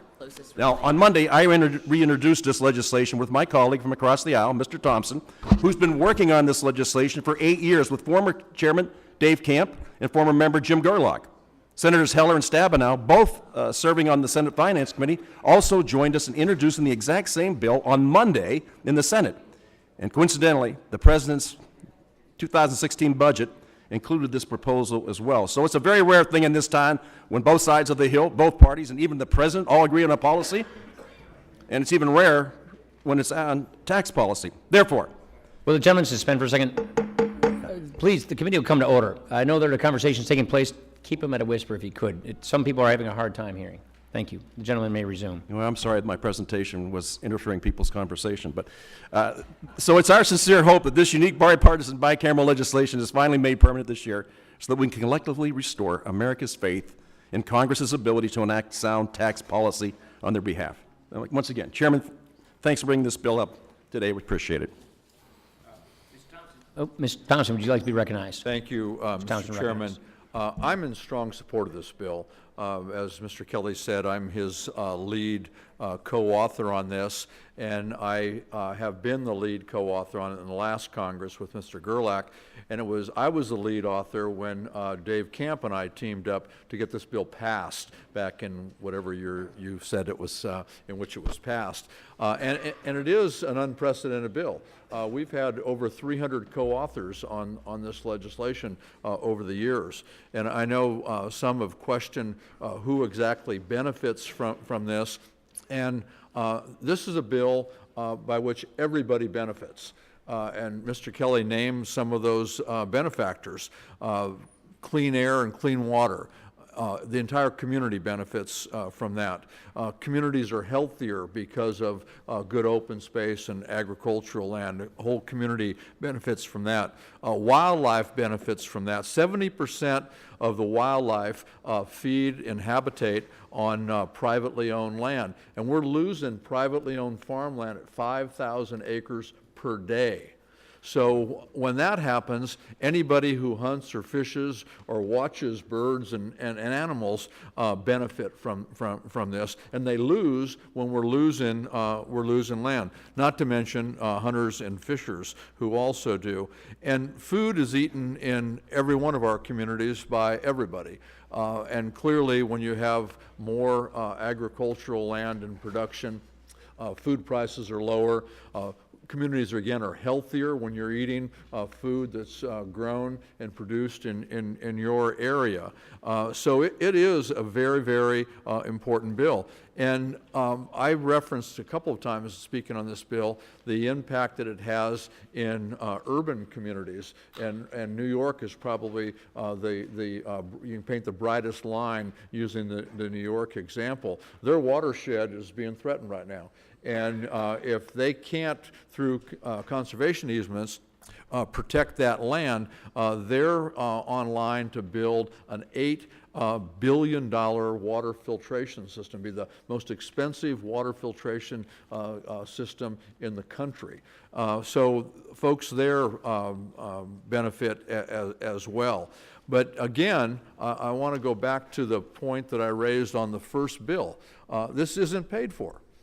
And as hard as this, and someone, Mr. Chairman, who voted against the bills when we passed them for the specific reason that they weren't paid for, I'm going to vote that way again today. You know, I think it was Truman who said, you know, don't tax me, don't tax thee, tax the man behind the tree. And however you spin it, Mr. Chairman, you said your side of the aisle doesn't like taxing people to pay for programs. Well, you can't like charging people for paying for programs either. You can't just put it on an ever-ending charge account because we know what happens when we do that. That costs everybody a lot of money. And we're going through some interesting financial times right now, and the interest rates are not going to stay as low as they are right now. And when that happens, the cost is going to be even greater. There are ways we can pay for this. And again, over 300 co-authors, both sides of the aisle. So this is one that we should pass, but we should pay for it. And I'm willing, Mr. Chairman, to offer an amendment to pay for it, if you all are willing to take the steps necessary to pay for the bill. Does the gentleman yield back the balance of his time? I do. Okay. I will now turn to Tom Barthold, Chief of Staff at Joint Committee on Taxation, to provide technical description of H.R. 641. I would ask members to hold their questions until after his presentation. Mr. Barthold, you're recognized. Thank you, Chairman Ryan. The members have before them Joint Committee documents JCX 8 and JCX 9, which describe the provisions of H.R. 641 and the Chairman's amendment in the nature of a substitute. H.R. 641 relates to qualified conservation easements. This is a case where a partial interest in property is allowed a charitable deduction.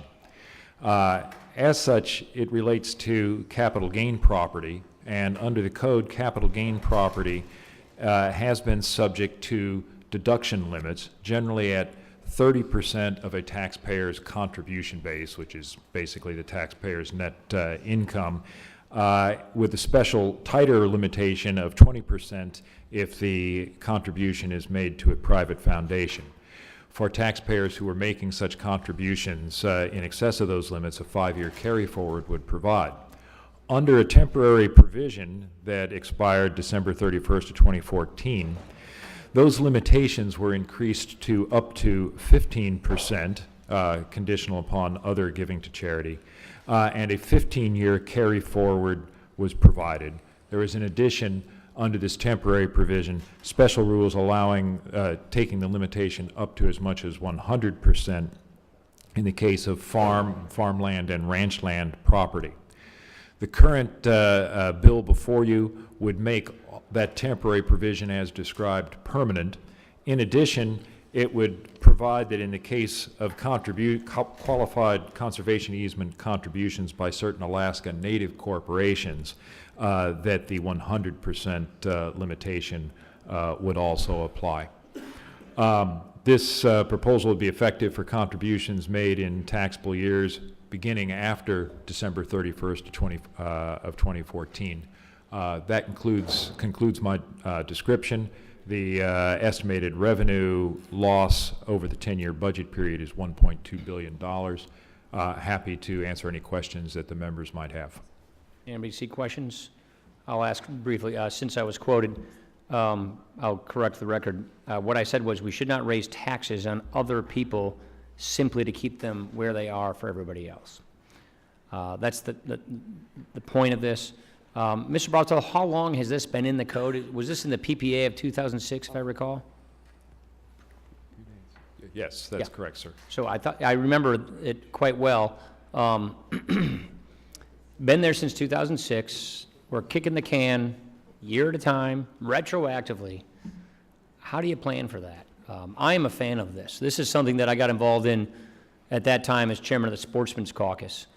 As a person who's very interested in wildlife habitat management, it's very important for our flyways, for our migratory bird population, which is in some places in duress. It's very important for our upland game population that we have this habitat preserved. Easements is the best way going forward. That's why I supported the duck stamp bill that we had in the lame duck, to improve our ability to keep easements going so that we can maintain the habitat, which is being, pressured by development. So of all things that you need some certainty in future and forward planning, this is one of those issues. And so we've been kicking the can a year at a time since 2006. We will not realize the full potency of these policies until we really restore some certainty. And again, it's really about truth and baseline. We do it every year. We've been doing it since 2006. We know it's going to keep going, so let's just be honest about it and have a baseline that reflects that honesty and that reality. That's, I think, the point we're trying to make. Ms. Sanchez. Mr. Chairman, I don't think anybody argues with you that it's not a great bill. And again, you keep reiterating, your argument that we do it every year and so we're just kicking the can down the road. And I agree we should make some of these provisions permanent. But there has to be the give and take within an overall comprehensive tax reform. Otherwise, certain special groups get their goodies from the tax code at the expense of other people, because let's be honest, that's how it works. You only have a finite amount of revenue that you bring in, unless you raise taxes, which you're not for.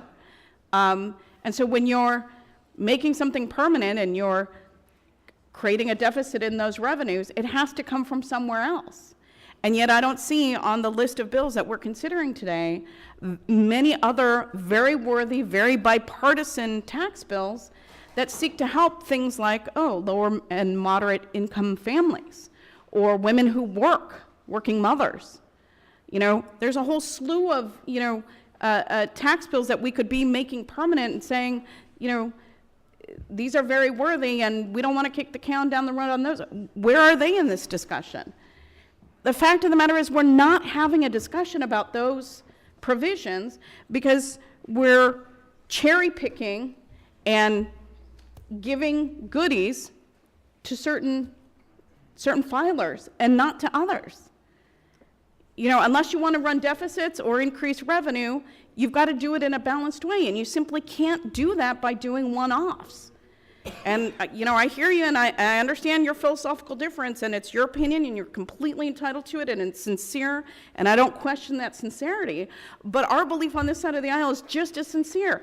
Unless and until we can get a comprehensive tax reform that can be simpler, that can create the certainty that people crave, we don't think that this is going to add much to that discussion. My colleagues have made some really excellent arguments, and, I get where you're coming from. Hopefully you get where we're coming from, and there's got to be some middle ground in between there. But again, I think that cherry-picking provisions, which help certain people to the detriment of others, isn't the way to go about trying to figure out a way to revamp our tax code. So many of the provisions are so outdated, it's painful. I tell people, the last major revision was in 1986. I was in high school then. And I tell people, if you think that our tax code, in any way reflects the times we're living in, think about what you were wearing in 1986, and you'll know just how outdated our tax code is. Fair enough. The gentlelady is very well spoken. She represents her views well, and I was getting my driver's license that year as well. Well, you and I, same generation, but the fact of the matter is we can't continue with a clunky, non-functioning tax code and keep saying we're going to tinker around the edges because somehow this is going to make it all better, because it's not. It's not going to make it simpler. It's not going to make it fairer. It's not going to provide the certainty except for these few little handful of provisions. So why don't we get serious about finding that middle ground and figuring out a way to, mess with the whole thing together? Again, I go back to the analogy of a spider web. You tinker with one corner of that web, it's going to have ripple effects throughout the other. So you can't just pull out one or two, strings of that web and think that it doesn't affect everything else, because it does. It does. Just wanted to make sure that you all were hearing and listening our point of view, and with that, I yield back. We got you. Does anybody else seek time for Mr. Bartold? Mr. Teaberry? Just 1 minute. Mr. Bartold, when was the fiscal cliff deal passed? It included a number of extensions for 1 year for extenders. Was that January 1st, 2013? Past extenders passed the House, passed the Senate first in the afternoon of January 1st, and the House in the evening of January 1st of 2013. Okay. So in that fiscal cliff deal, a number of extenders were included, were extended for a year, but there were 3, I believe, that were cherry-picked to be extended for multiple years, 5 years, I believe. EITC, AOTC, child tax credit. As part of the negotiated bill, there were those provisions that you identified were extended for 5 years. For 5 years and not just the 1 year. Well, the others were generally through 2014, so a lot of 2-year extensions. 2 years, okay. Well, so my point was going to be, and I think Chairman Ryan would agree with this, I think everybody here would agree with this, there would have been 50 different provisions that I would have liked to seen extended for 5 years or made permanent. They weren't. It was negotiated above the rim, so to speak, but I voted for it.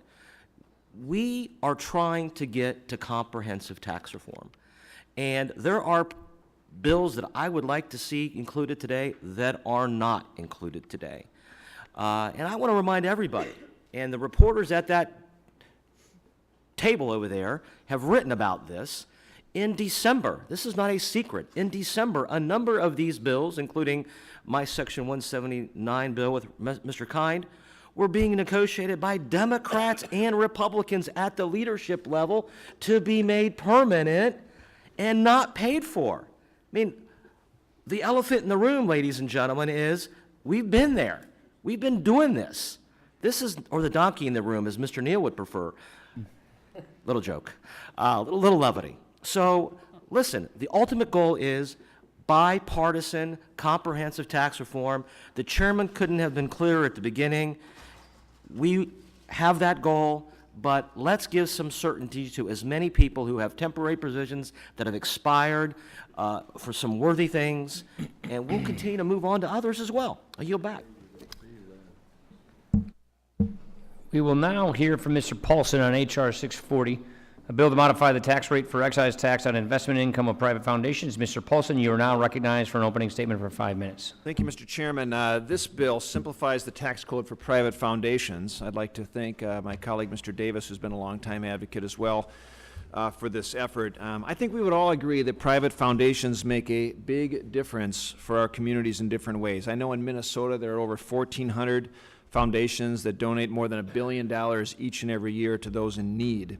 And across the country, more than 86,000 foundations now have donated tens and tens of billion dollars. And these are certainly impressive figures, but there's no doubt that they could easily be higher figures. Unfortunately, the tax code right now, because of its complications, is actually discouraging large and increasing higher donations from private foundations. And so these institutions today, they face a very complex two-tiered system of taxation with very perverse incentives for a foundation not to make a large donation in times of need when it might be greatest, such as after a natural disaster or during tough economic times. And so this bill simply eliminates this disincentive by replacing a very complicated two-tier system with a very simple, flat excise tax on all private foundation investment income.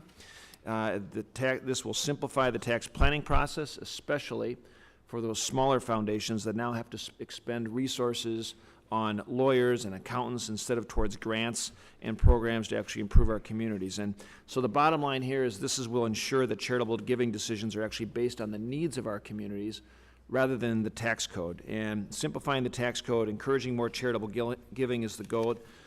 And Mr. Chairman, I just ask for support, and I would ask unanimous consent to insert into the record a letter from the Minnesota Council Foundation on Foundations as well in support of the legislation. Without objection. Yield back. Mr. Davis, would you like to be recognized? Thank you very much, Mr. Chairman. And I've had the good fortune and good pleasure to work with Mr. Paulson in crafting this bill. I have long been a supporter of improving the private foundation excise tax provisions to allow private foundations to better respond to the needs of their communities during economic troubles and natural disasters. Charitable foundations donate over $46 billion annually across the country. In Illinois alone, foundations give over $2.25 billion. Unfortunately, the current tax code provides a disincentive for foundations to increase their investments during times of economic turmoil. The current two-tiered rate means that if a foundation increases its giving in any year to meet heightened need due to natural disaster or a recession, the unfortunate result is higher taxes for 5 years. This bill removes this penalty for increased giving by creating a flat excise tax, and I support that. When philanthropy thrives, communities thrive. And while I support reviving the tax code to help private foundations aid their communities, I do not support passing unpaid-for, permanent and piecemeal tax breaks while the needs of other vulnerable citizens go unmet. It would be great if we were also considering the Earned Income Tax Credit, the American Opportunity Tax Credit, New Markets Tax Credit, Work Opportunities Tax Credit, Tuition and Fees Deduction, Promise Zones, and hundreds of other tax provisions that help our constituents and communities. Mr. Barthold, could I ask you if you would just explain a bit about how the two-tiered system works now? Would you like me to wait let for me the general just interject description? here. So, gentleman's opening statement is concluded. We'll now turn to questioning. Mr. Barthold, why don't we have Mr. Barthold run through the walkthrough and then answer your question? Mr. Barthold, you're recognized. Thank you, Chairman Ryan. I think my brief description will explain the two-tiered system. I hope satisfactorily for the members. Members have before them Joint Committee documents JCX 10 and JCX 11, which describe HR 640 and the chairman's amendment in the nature of a substitute. As Mr. Davis was describing, present law provides as a general rule a 2% excise tax on the net investment income of foundations. However, the 2% amount is reduced to 1% if distributions for that year are greater than the 5-year moving average of distributions by the foundation. What the bill before you would do would make a flat 1% rate. There would no longer be this two-tier rate where the lower 1% rate kicks in based on what the foundation has paid out over the prior five years. The provision would be effective for taxable years of foundations beginning after the date of enactment, and we've estimated that the 10-year budgetary effect would be a revenue loss of approximately $2 billion. That concludes my description. I hope it was satisfactory to you, Mr. Davis. Mr. Davis is recognized. Anything else, Mr. Davis? Nope. Anybody else seeking recognition? All right. Who are we up to, Mr. T-Berry, right? Yep, okay. We'll now hear from Mr. T-Berry in H.R. 636, a bill to modify and make permanent small business expensing under Section 179. Mr. T-Berry, you are now recognized for an opening statement for 5 minutes. Thank you, Mr. Chairman. Thanks again for holding this markup today, and I'm pleased to have the opportunity to discuss with all of you an important piece of legislation which I introduced with Mr. Kine, America's Small Business Tax Relief Act. The legislation, as we've already discussed, would permanently extend small business expensing for equipment, for property, as outlined in Section 179 of the Tax Code.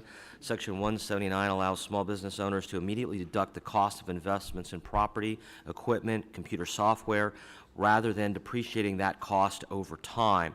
The bill would create what we believe would be certainty, stability, and simplicity for businesses by making permanent the $500,000 maximum expensing limit rather than the current lower limit in current law of $25,000, which has been raised and dropped numerous times over the last many years. Making Section 179 permanent at the $500,000 level would reduce compliance costs for small businesses, reduce the cost of capital, and improve their cash flow at the beginning of the year instead of the end. It would allow small businesses to invest in their businesses, expand, and most importantly, create jobs. When Section 179 expensing amounts have been extended or increased 11 times since 2013. Every member of this committee has voted to extend these provisions, most of the time without offsetting them. Continuously allowing this provision to expire, like others that we have continuously and temporarily extended, makes it very difficult for small businesses, for farmers, for ranchers to plan, adds tremendous amount of confusion and complexity to their tax planning and to running their businesses. This bill passed the House of Representatives last year on a bipartisan basis with over 50 Democrats joining House Republicans to support it. I've heard from small businesses and farmers all over Ohio that this legislation will lead to the creation of jobs. A group of 154 organizations led by the NFIB and the National Farm Bureau are included in the list of supporters in this legislation. And as I had mentioned earlier, this was a provision that was being negotiated by a bipartisan, bicameral group of legislative leaders in December to be made permanent. Mr. Chairman, I yield back. Thank you. Thank you. We've got a vote, 2 votes coming up. We're going to see if we can go through these, get through these walkthroughs, make it clean, and then we'll come back and start voting. Mr. McDermott is recognized. Mr. Chairman, I think we've made our objections to these bills, and I think you don't need to hear us say it again. I yield back my time. All right, the gentleman yields. I'll turn to Tom Barthold for a very quick technical description from Joint Committee on Taxation. Mr. Barthold. Thank you, Chairman Ryan. The members have before them joint committee documents JCX 12 and JCX 13, which describe HR 636 and the chairman's amendment in the nature of the substitute. Under a provision of law that expired at the end of last year, taxpayers may expense up to $500,000 worth of capital investment rather than depreciate it. That $500,000 amount is subject to phase out for taxpayers who make total investments in excess of $2 million in the year. Absent the temporary provision, the applicable amounts are a $25,000 investment and phased out above $200,000 of investment in the year.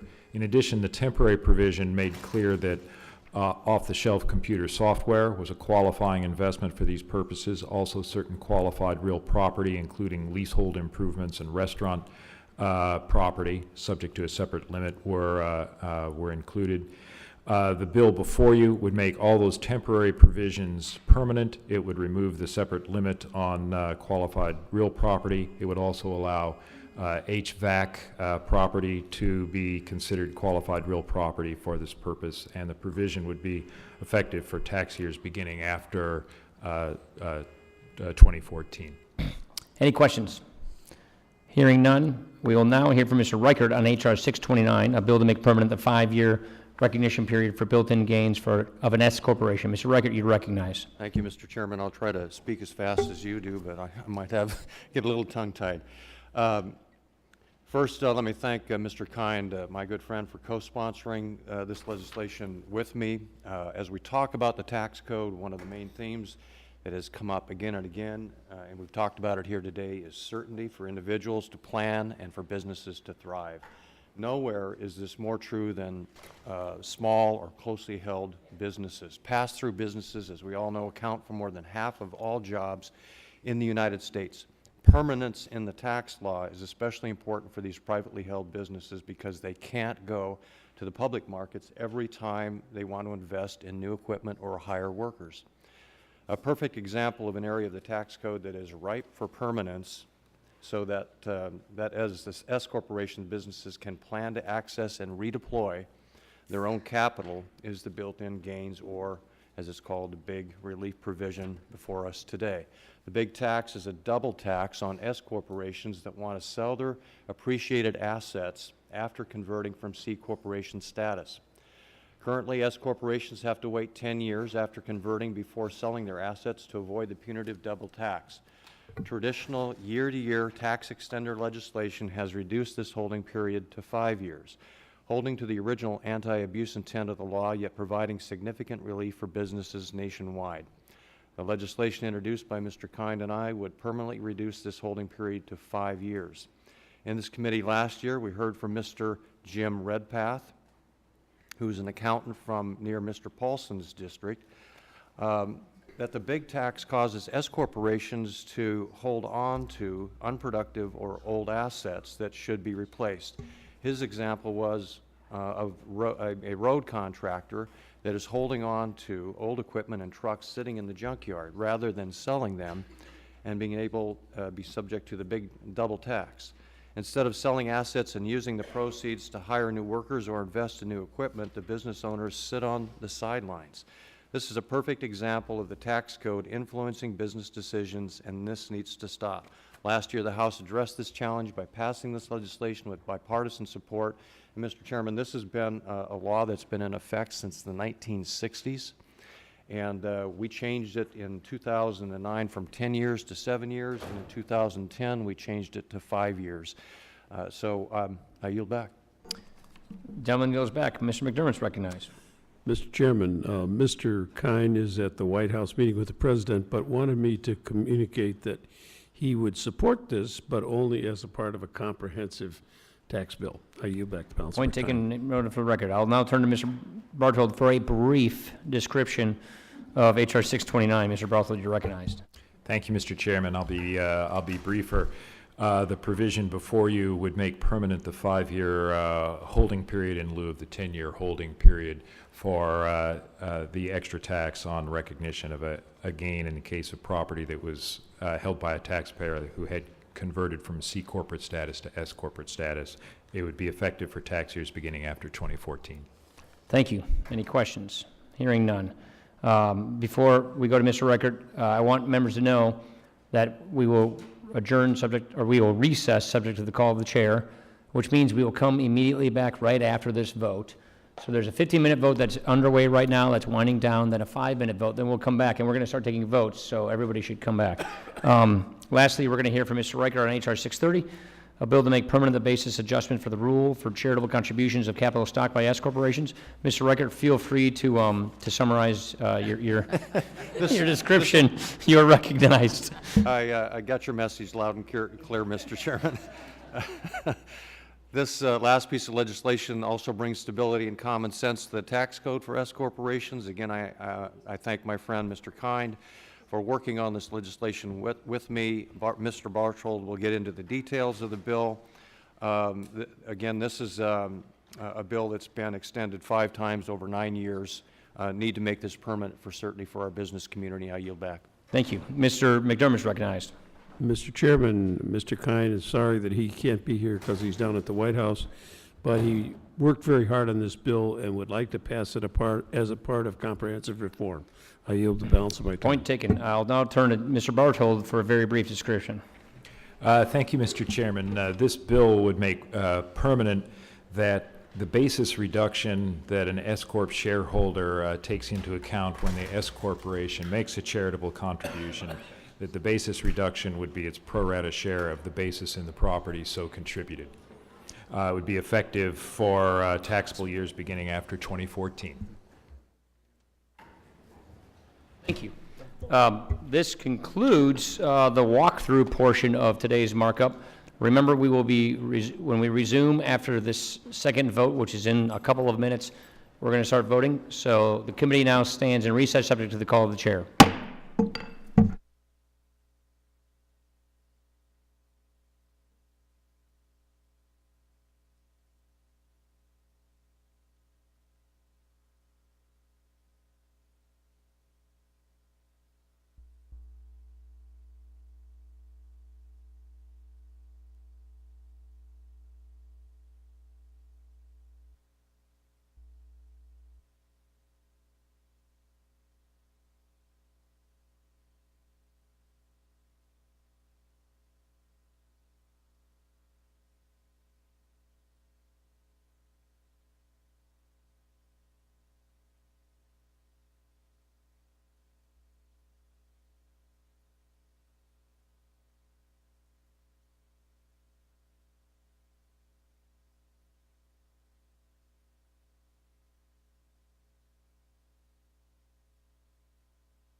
The committee will come to order. The committee will now proceed to consideration, just for clarification, we finished all of the walkthroughs before this last floor vote. We've completed the walkthroughs in the question and answer session.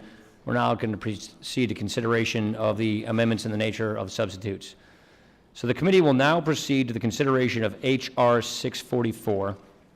Without objection, the bill will be considered as read and open for amendment at any point.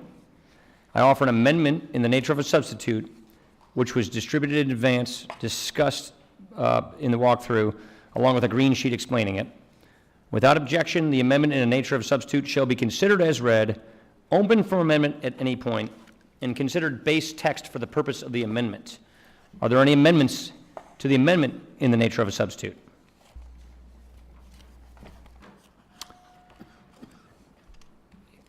If there are no amendments, the question is on the adoption of the amendment in the nature of the substitute. All those in favor signify by saying aye.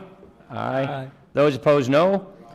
In the opinion of the chair, the ayes have it, and the amendment in the nature of the substitute is agreed to. Just, you don't want to do it this one. I will now recognize Mr. Johnson for the purpose of offering a motion. Mr. Chairman, I move the committee favorably report H.R. 644 as amended to the House of Representatives. The question is on favorably reporting the bill as amended. All those signify in favor by saying aye. Aye. Those opposed, no. No. In the opinion of the chair, the ayes have it. The motion is agreed to. The gentleman, a roll call vote is requested. The clerk will call the roll. Mr. Johnson? Aye. Mr. Johnson, aye. Mr. Brady? Aye. Mr. Brady, aye. Mr. Nunez? Mr. Nunez, aye. Mr. Teaberry? Mr. Teaberry, aye. Mr. Reichert? Mr. Reichert, aye. Mr. Bustani? Mr. Bustani, aye. Mr. Roscom? Mr. Roscom, aye. Mr. Price? Mr. Buchanan? Mr. Buchanan, aye. Mr. Smith of Nebraska? Mr. Smith, aye. Mr. Schock? Ms. Jenkins? Ms. Jenkins, aye. Mr. Paulson? Mr. Paulson, aye. Mr. Marchant? Mr. Marchant, aye. Ms. Black? Mr. Reed? Mr. Reed, aye. Mr. Young? Mr. Young, aye. Mr. Kelly? Mr. Kelly, aye. Mr. Renacci? Mr. Renacci, aye. Mr. Meehan? Mr. Meehan, aye. Ms. Nome? Ms. Nome, aye. Mr. Holding? Mr. Holding, aye. Mr. Smith of Missouri? Mr. Smith, aye. Mr. Levin? Mr. Levin, no. Mr. Rangel? Mr. McDermott? No. Mr. McDermott, no. Mr. Lewis? No. Mr. Lewis, no. Mr. Neal? No. Mr. Neal, no. Mr. Becerra? No. Mr. Becerra, no.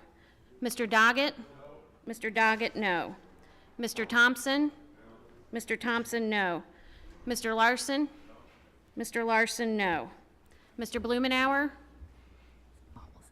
Mr. Kind? Mr. Kind, no. Mr. Pascrell? On each Mr. Pascrell, no. Mr. Crowley? Okay. Mr. Crowley, no. Mr. Davis? Mr. Davis, no. Ms. Sanchez? Ms. Sanchez, no.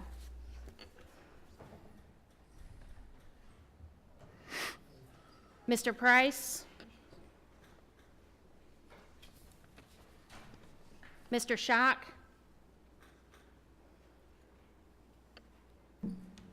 Ms. Black?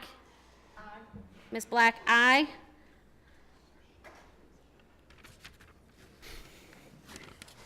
Mr. Rangel?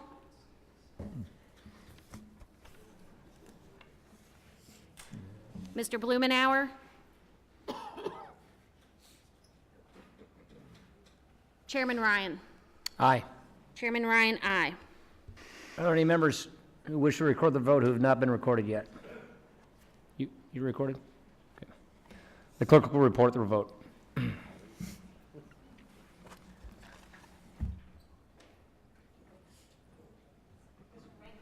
Oh.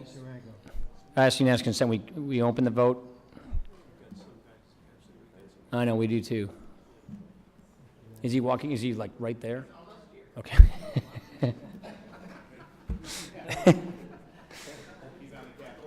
He's on the camera. That's too far. Capital sets are too far. If he's like 10 feet away, there, he's right there. All right. Are there any members who should change their vote, or are there any members who have yet to be recorded?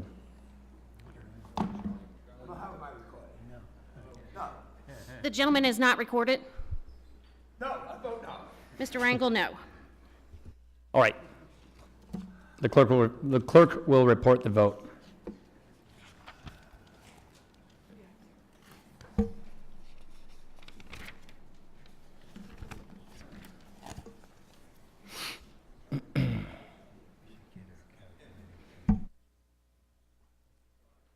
Twenty-two ayes, 13 noes.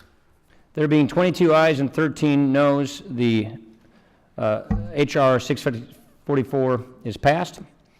I will now call up, the committee will now proceed to consideration of H.R.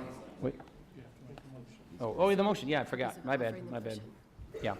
I'll now recognize Mr. Johnson for the purpose of offering a motion. Yeah, sorry, staff, I know you need to work on that. Mr. Chairman, I ask unanimous consent that the staff be authorized to make technical and conforming changes to the bill, and that members have 2 additional days to file with the committee clerk supplemental, additional, or minority views. Without objection, so ordered. The committee will now proceed to consideration of H.R. 637. Without objection, the bill will be considered as read and open for amendment at any point. I offer an amendment in the nature of a substitute, which was distributed in advance, along with a green sheet explaining it. Without objection, the amendment in the nature of the substitute shall be considered as read, open for amendment at any point, and considered based text for the purpose of amendment. Are there any amendments to the amendment in the nature of a substitute? Seeing none, the question is on adoption of the amendment in the nature of the substitute. All those in favor signify by saying aye. Aye. Those opposed, no. No. In the opinion of the chair, the ayes have it, and the amendment in the nature of the substitute is agreed to. I now recognize Mr. Johnson for the purpose of offering a motion. Mr. Chairman, I move the committee favorably report H.R. 637 as amended to the House of Representatives. The question is on favorably reporting the bill as amended. All those in favor signify by saying aye. Aye. Those opposed by saying no. The ayes have it, and the motion is agreed to. Roll call vote is requested. The clerk will call the roll. Mr. Johnson? Aye. Mr. Johnson, aye. Mr. Brady? Aye. Mr. Brady, aye. Mr. Nunez? Aye. Mr. Nunez, aye.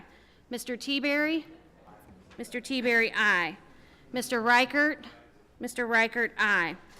Mr. Bustani? Mr. Bustani, aye. Mr. Roscom? Mr. Roscom, aye. Mr. Price? Mr. Price, aye. Mr. Buchanan? Mr. Buchanan, aye. Mr. Smith of Nebraska? Mr. Smith, aye. Mr. Schock? Mr. Schock, aye. Ms. Jenkins? Ms. Jenkins, aye. Mr. Paulson? Mr. Paulson, aye. Mr. Marchant? Mr. Marchant, aye. Ms. Black? Ms. Black, aye. Mr. Reed? Mr. Reed, aye. Mr. Young? Mr. Young, aye. Mr. Kelly? Mr. Kelly, aye. Mr. Renacci? Mr. Renacci, aye. Mr. Meehan? Mr. Meehan, aye. Ms. Nome? Ms. Nome, aye. Mr. Holding? Mr. Holding, aye. Mr. Smith of Missouri? Mr. Smith, aye. Mr. Levin? Mr. Levin, no. Mr. Rangel? Mr. Rangel, no. Mr. McDermott? Mr. McDermott, no. Mr. Lewis? Mr. Lewis, no. Mr. Neal? Mr. Neal, no. Mr. Becerra? Mr. Becerra, no. Mr. Doggett? Mr. Doggett, no. Mr. Thompson? Mr. Thompson, no. Mr. Larson? Mr. Larson, no. Mr. Blumenauer? Mr. Kind? Mr. Kind, no. Mr. Pascrell? Mr. Pascrell, no. Mr. Crowley? Mr. Crowley, no. Mr. Davis? Mr. Davis, no. Ms. Sanchez? Ms. Sanchez, no.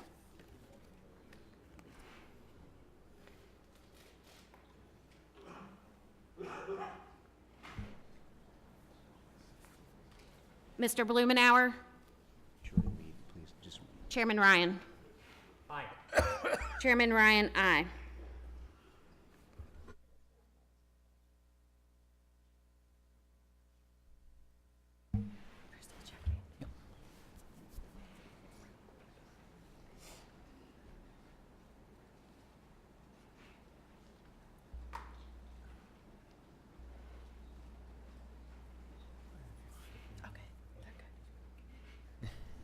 The clerk will report the vote. 24 yeas, 14 nays.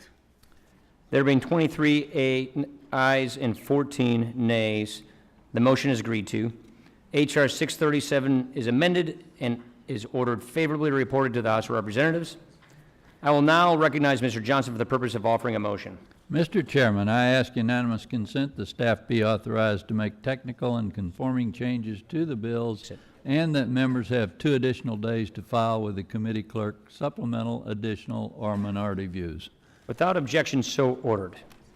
At this time, I'd like to ask unanimous consent to reflect an accurate roll for H.R. 644, the first bill. The ayes were 22 and the nays were 14. Let the record reflect that.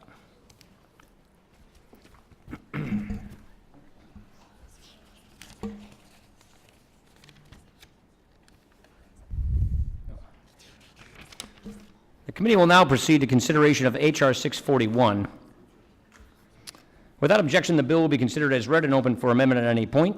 I offer an amendment in the nature of substitute, which was distributed in advance, along with a green sheet explaining it. Without objection, the amendment in the nature of a substitute shall be considered as read, open for amendment at any point, and considered base text for purpose of amendment. Are there any amendments to the amendment in the nature of a substitute? There being no amendments, the question is on adoption of the amendment in the nature of a substitute. All those in favor signify by saying aye. Aye. Those opposed, no. In the opinion of the chair, the ayes have it, and the amendment in the nature of a substitute is agreed to. I will now recognize Mr. Johnson for the purpose of offering a motion. Mr. Chairman, I move the committee favorably report H.R. 641 as amended to the House of Representatives. The question is on favorably reporting the bill as amended. All those in favor signify by saying aye. Aye. Those opposed signify by saying no. No. The ayes have it. The motion is agreed to. A roll call vote is requested. The clerk will call the roll. Mr. Johnson? Aye. Mr. Johnson, aye. Mr. Brady? Aye. Mr. Brady, aye. Mr. Nunez? Aye. Mr. Nunez, aye. Mr. Teaberry? Mr. Teaberry, aye. Mr. Reichert? Mr. Reichert, aye. Mr. Bustani? Mr. Bustani, aye. Mr. Roscom? Mr. Roscom, aye. Mr. Price? Mr. Price, aye. Mr. Buchanan? Mr. Buchanan, aye. Mr. Smith of Nebraska? Mr. Smith, aye. Mr. Schock? Mr. Schock, aye. Ms. Jenkins? Ms. Jenkins, aye. Mr. Paulson? Mr. Paulson, aye. Mr. Marchant? Mr. Marchant, aye. Ms. Black? Ms. Black, aye. Mr. Reed? Mr. Reed, aye. Mr. Young? Mr. Young, aye. Mr. Kelly? Mr. Kelly, aye. Mr. Renacci? Mr. Renacci, aye. Mr. Meehan?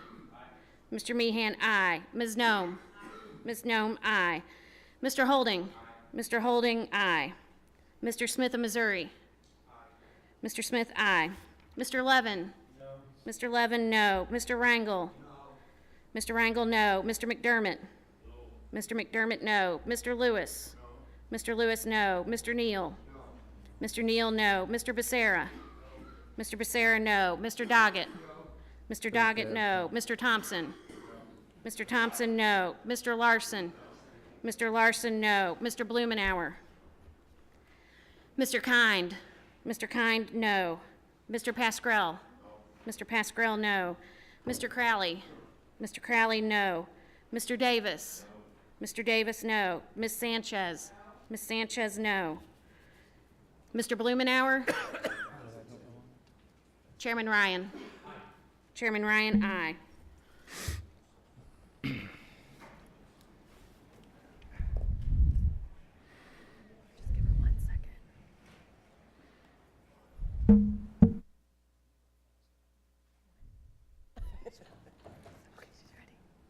The clerk will report the vote. 24 yeas, 14 nays. There being 24 ayes and 14 nays, the motion is agreed to. H.R. 640, as amended, is favorably reported to the House of Representatives. I will now recognize Mr. Johnson for the purpose of offering a motion. Mr. Chairman, I ask unanimous consent the staff be authorized to make technical and conforming changes to the bill and that members have 2 additional days to file with the committee clerk supplemental, additional, or minority views. Without objection, so ordered. 636. The committee will now proceed to consideration of H.R. 636. Oh, it's 640. I thought, that's what I said before. Okay, 640. Yeah, it was. Without objection, the bill shall be considered as read and open for amendment at any point. I offer an amendment in the nature of a substitute which was distributed in advance, along with a green sheet explaining it. Without objection, the amendment in the nature of a substitute shall be considered as read, open for amendment at any point, and considered base text for the purpose of amendment. Are there any amendments to the amendment in the nature of a substitute? There are no further amendments to this. The question is on the adoption of the amendment in the nature of the substitute. All those in favor signify by saying aye. Aye. Those opposed, no. No. In the opinion of the chair, the ayes have it, and the amendment in the nature of a substitute is agreed to. I'll now recognize Mr. Johnson for the purpose of offering a motion. Mr. Chairman, I move the committee favorably report H.R. 640 as amended to the House of Representatives. The question is on favorably reporting the bill as amended. Those in favor signify by saying aye. Aye. Those opposed signify by saying no. No. Ayes have it. Motion is agreed to. A roll call vote is requested. The clerk will call the roll. Mr. Johnson? Aye. Mr. Johnson, aye. Mr. Brady? Aye. Mr. Brady, aye. Mr. Nunez? Aye. Mr. Nunez, aye. Mr. Teaberry? Aye. Mr. Teaberry, aye. Mr. Reichert? Aye. Mr. Reichert, aye. Mr. Bustani? Aye. Mr. Bustani, aye. Mr. Roscom? Aye. Mr. Roscom, aye. Mr. Price? Aye. Mr. Price, aye. Mr. Buchanan? Aye. Mr. Buchanan, aye. Mr. Smith of Nebraska? Aye. Mr. Smith, aye. Mr. Schock? Aye. Mr. Schock, aye. Ms. Jenkins? Ms. Jenkins, aye. Mr. Paulson? Aye. Mr. Paulson, aye. Mr. Marchant? Aye. Mr. Marchant, aye. Ms. Black? Aye. Ms. Black, aye. Mr. Reed? Aye. Mr. Reed, aye. Mr. Young? Aye. Mr. Young, aye. Mr. Kelly? Aye. Mr. Kelly, aye. Mr. Renacci? Aye. Mr. Renacci, aye. Mr. Meehan? Aye. Mr. Meehan, aye. Ms. Nome? Aye. Ms. Nome, aye. Mr. Holding? Aye. Mr. Holding, aye. Mr. Smith of Missouri? Aye. Mr. Smith, aye. Mr. Levin? No. Mr. Levin, no. Mr. Rangel? No. Mr. Rangel, no. Mr. McDermott? No. Mr. McDermott, no. Mr. Lewis? No. Mr. Lewis, no. Mr. Neal? No. Mr. Neal, no. Mr. Becerra? No. Mr. Becerra, no. Mr. Doggett? No. Mr. Doggett, no. Mr. Thompson? No. Mr. Thompson, no. Mr. Larson? No. Mr. Larson, no. Mr. Blumenauer? Mr. Kind? No. Mr. Kind, no. Mr. Pascrell? No. Mr. Pascrell, no. Mr. Crowley? No. Mr. Crowley, no. Mr. Davis? No. Mr. Davis, no. Ms. Sanchez? No. Ms. Sanchez, no. Mr. Blumenauer? Chairman Ryan? Aye. Chairman Ryan, aye.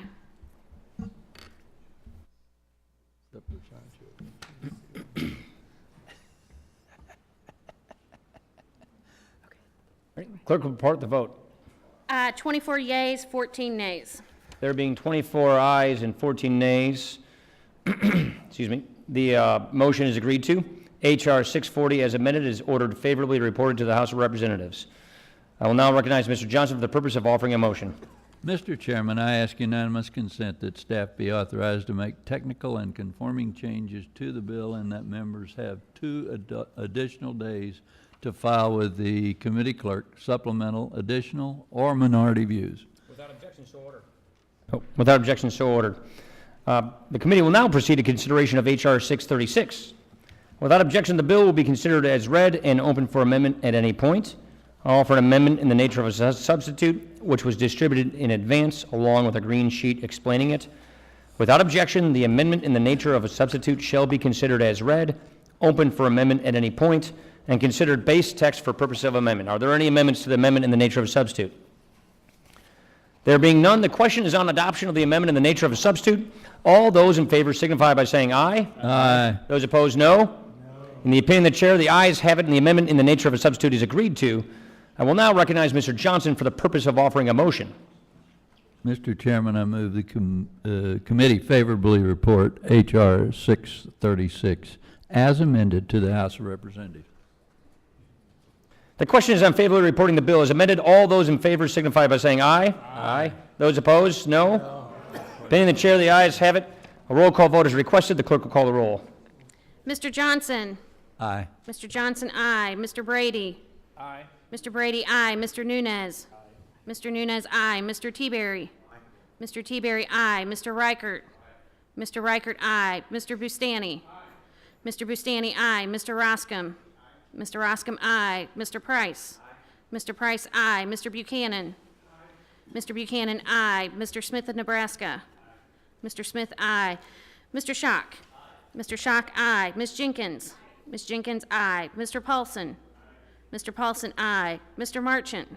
Mr. Marchant, aye. Ms. Black? Ms. Black, aye. Mr. Reed? Mr. Reed, aye. Mr. Young? Mr. Young, aye. Mr. Kelly? Mr. Kelly, aye. Mr. Renacci? Mr. Renacci, aye. Mr. Meehan? Mr. Meehan, aye. Ms. Nome? Ms. Nome, aye. Mr. Holding?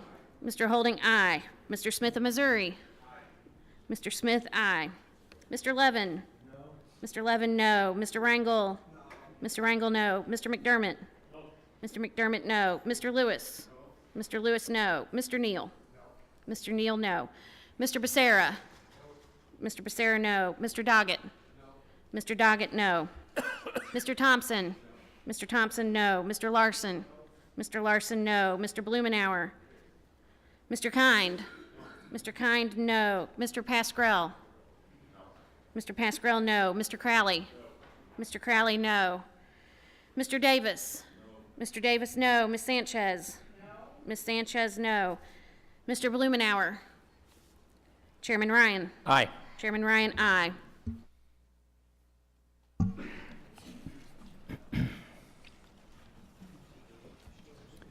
Clerk will report. 24 yeas, 14 nays. There being 24 yeas and 14 nays, the motion is agreed to. H.R. 636 as amended is it ordered favorably reported to the House of Representatives. I will now recognize Mr. Johnson for the purpose of offering a motion. Mr. Chairman, I ask unanimous consent that staff be authorized to make technical and conforming changes to the bill and that members have 2 additional days to file with the committee clerk supplemental, additional, or minority views. Without objection, so ordered. Getting close. The committee will now proceed to consideration of H.R. 629. Without objection, the bill will be considered as read and open for amendment at any point. I offer an amendment in the nature of a substitute, which was distributed in advance along with a green sheet explaining it. Without objection, the amendment in the nature of a substitute shall be considered as read, open for amendment at any time, and considered base text for the purpose of amendment. Are there any amendments to the amendment in the nature of a substitute? Seeing none, the question is on adoption of the amendment in the nature of the substitute. All those in favor signify by saying aye. Aye. Those opposed, no. The opinion of the chair, the ayes have it, and the amendment in the nature of substitute is agreed to. I will now recognize Mr. Johnson for the purpose of offering a motion. Thank you, Mr. Chairman. I move that the committee favorably report H.R. 629 as amended to the House of Representatives. The question is on favorably reporting the bill as amended. All those in favor signify by saying aye. Aye. Those opposed, no. The ayes have it. The motion is agreed to. A roll call vote is requested. The clerk will call the roll. Mr. Johnson? Aye. Mr. Johnson, aye. Mr. Brady? Aye. Mr. Brady, aye. Mr. Nunez? Mr. Nunez, aye. Mr. T-Berry? Mr. T-Berry, aye. Mr. Reichert? Mr. Reichert, aye. Mr. Bustani? Mr. Bustani, aye. Mr. Roscom? Mr. Roscom, aye. Mr. Price? Mr. Price, aye. Mr. Buchanan? Mr. Buchanan, aye. Mr. Smith of Nebraska? Mr. Smith, aye. Mr. Schock? Ms. Jenkins? Ms. Jenkins, aye. Mr. Paulson? Mr. Paulson, aye. Mr. Marchant? Mr. Marchant, aye. Ms. Black? Ms. Black, aye. Mr. Reed? Mr. Reed, aye. Mr. Young? Mr. Young, aye. Mr. Kelly? Mr. Kelly, aye. Mr. Renacci? Mr. Renacci, aye. Mr. Meehan. Mr. Meehan, aye. Ms. Nome. Ms. Nome, aye. Mr. Holding. Mr. Holding, aye. Mr. Smith of Missouri. Mr. Smith, aye. Mr. Levin. No. Mr. Levin, no. Mr. Rangel. No. Mr. Rangel, no. Mr. McDermott. No. Mr. McDermott, no. Mr. Lewis. No. Mr. Lewis, no. Mr. Neal. No. Mr. Neal, no. Mr. Becerra. No. Mr. Becerra, no. Mr. Doggett. No. Mr. Doggett, no. Mr. Thompson. No. Mr. Thompson, no. Mr. Larson. No. Mr. Larson, no. Mr. Blumenauer. Mr. Kind. No. Mr. Kind, no. Mr. Pascrell. No. Mr. Pascrell, no. Mr. Crowley. No.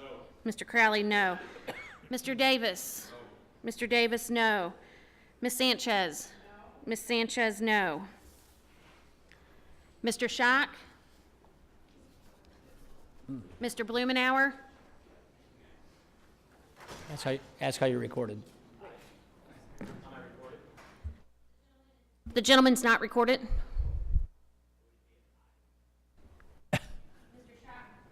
Mr. Schock, aye. Mr. Blumenauer. Chairman Ryan. Chairman Ryan. Aye. Chairman Ryan, aye.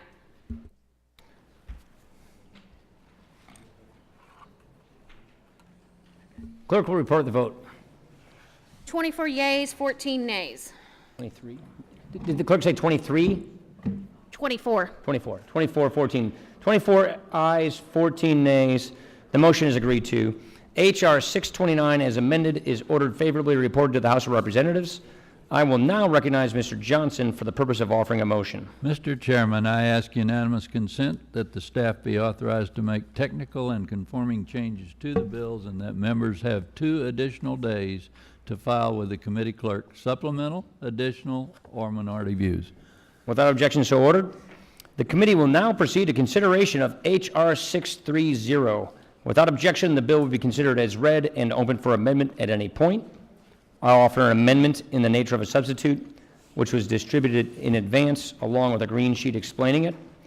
Without objection, the amendment in the nature of a substitute shall be considered as read, open for amendment at any point, and considered base text for the purpose of the amendment. Are there any amendments to the amendment in the nature of a substitute? Seeing that there are none, the question is on the adoption of the amendment in the nature of the substitute. All those in favor signify by saying aye. Aye. Those opposed, no. In the opinion of the chair, the ayes have it, and the amendment in the nature of a substitute is agreed to. I will now recognize Mr. Johnson for the purpose of offering a motion. Mr. Chairman, I move the committee favorably report H.R. 630 as amended to the House of Representatives. The question is on favorably reporting the bill as amended. All those in favor signify by saying aye. Aye. Those noes, no. Ayes have it. The motion is agreed to. A roll call vote is requested. The clerk will call the roll. Mr. Johnson. Aye. Mr. Johnson, aye. Mr. Brady. Aye. Mr. Brady, aye. Mr. Nunez. Aye. Mr. Nunez, aye. Mr. Teaberry. Aye. Mr. Teaberry, aye. Mr. Reichert. Aye. Mr. Reichert, aye. Mr. Bustani. Aye. Mr. Bustani, aye. Mr. Roscom. Aye. Mr. Roscom, aye. Mr. Price. Aye. Mr. Price, aye. Mr. Buchanan. Aye. Mr. Buchanan, aye. Mr. Smith of Nebraska. Aye. Mr. Smith, aye. Mr. Schock. Aye. Mr. Schock, aye. Ms. Jenkins. Aye. Ms. Jenkins, aye. Mr. Paulson.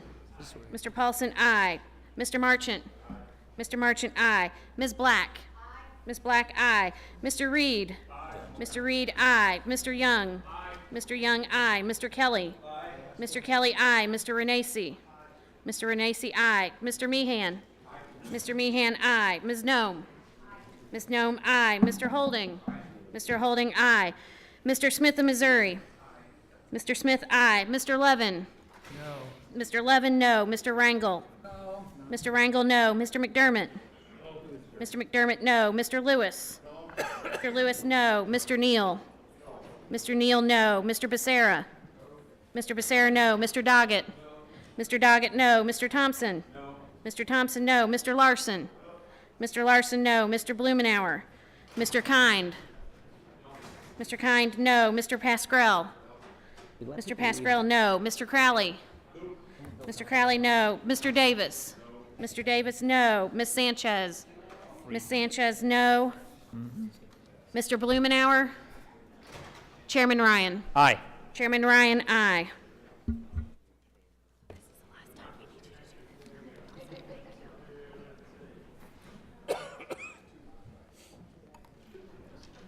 Good. Clerk will report the vote. 24 yeas, 14 nays. There being 24 ayes and 14 nays, the motion is agreed to.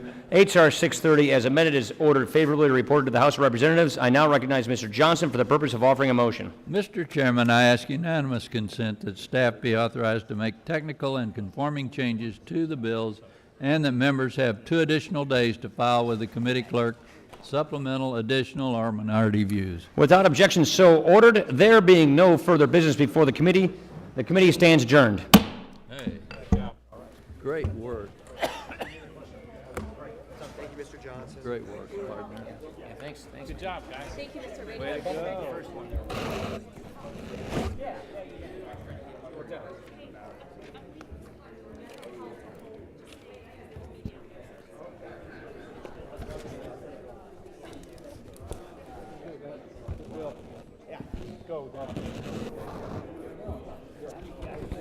Good job, Stan. Hey, thank you.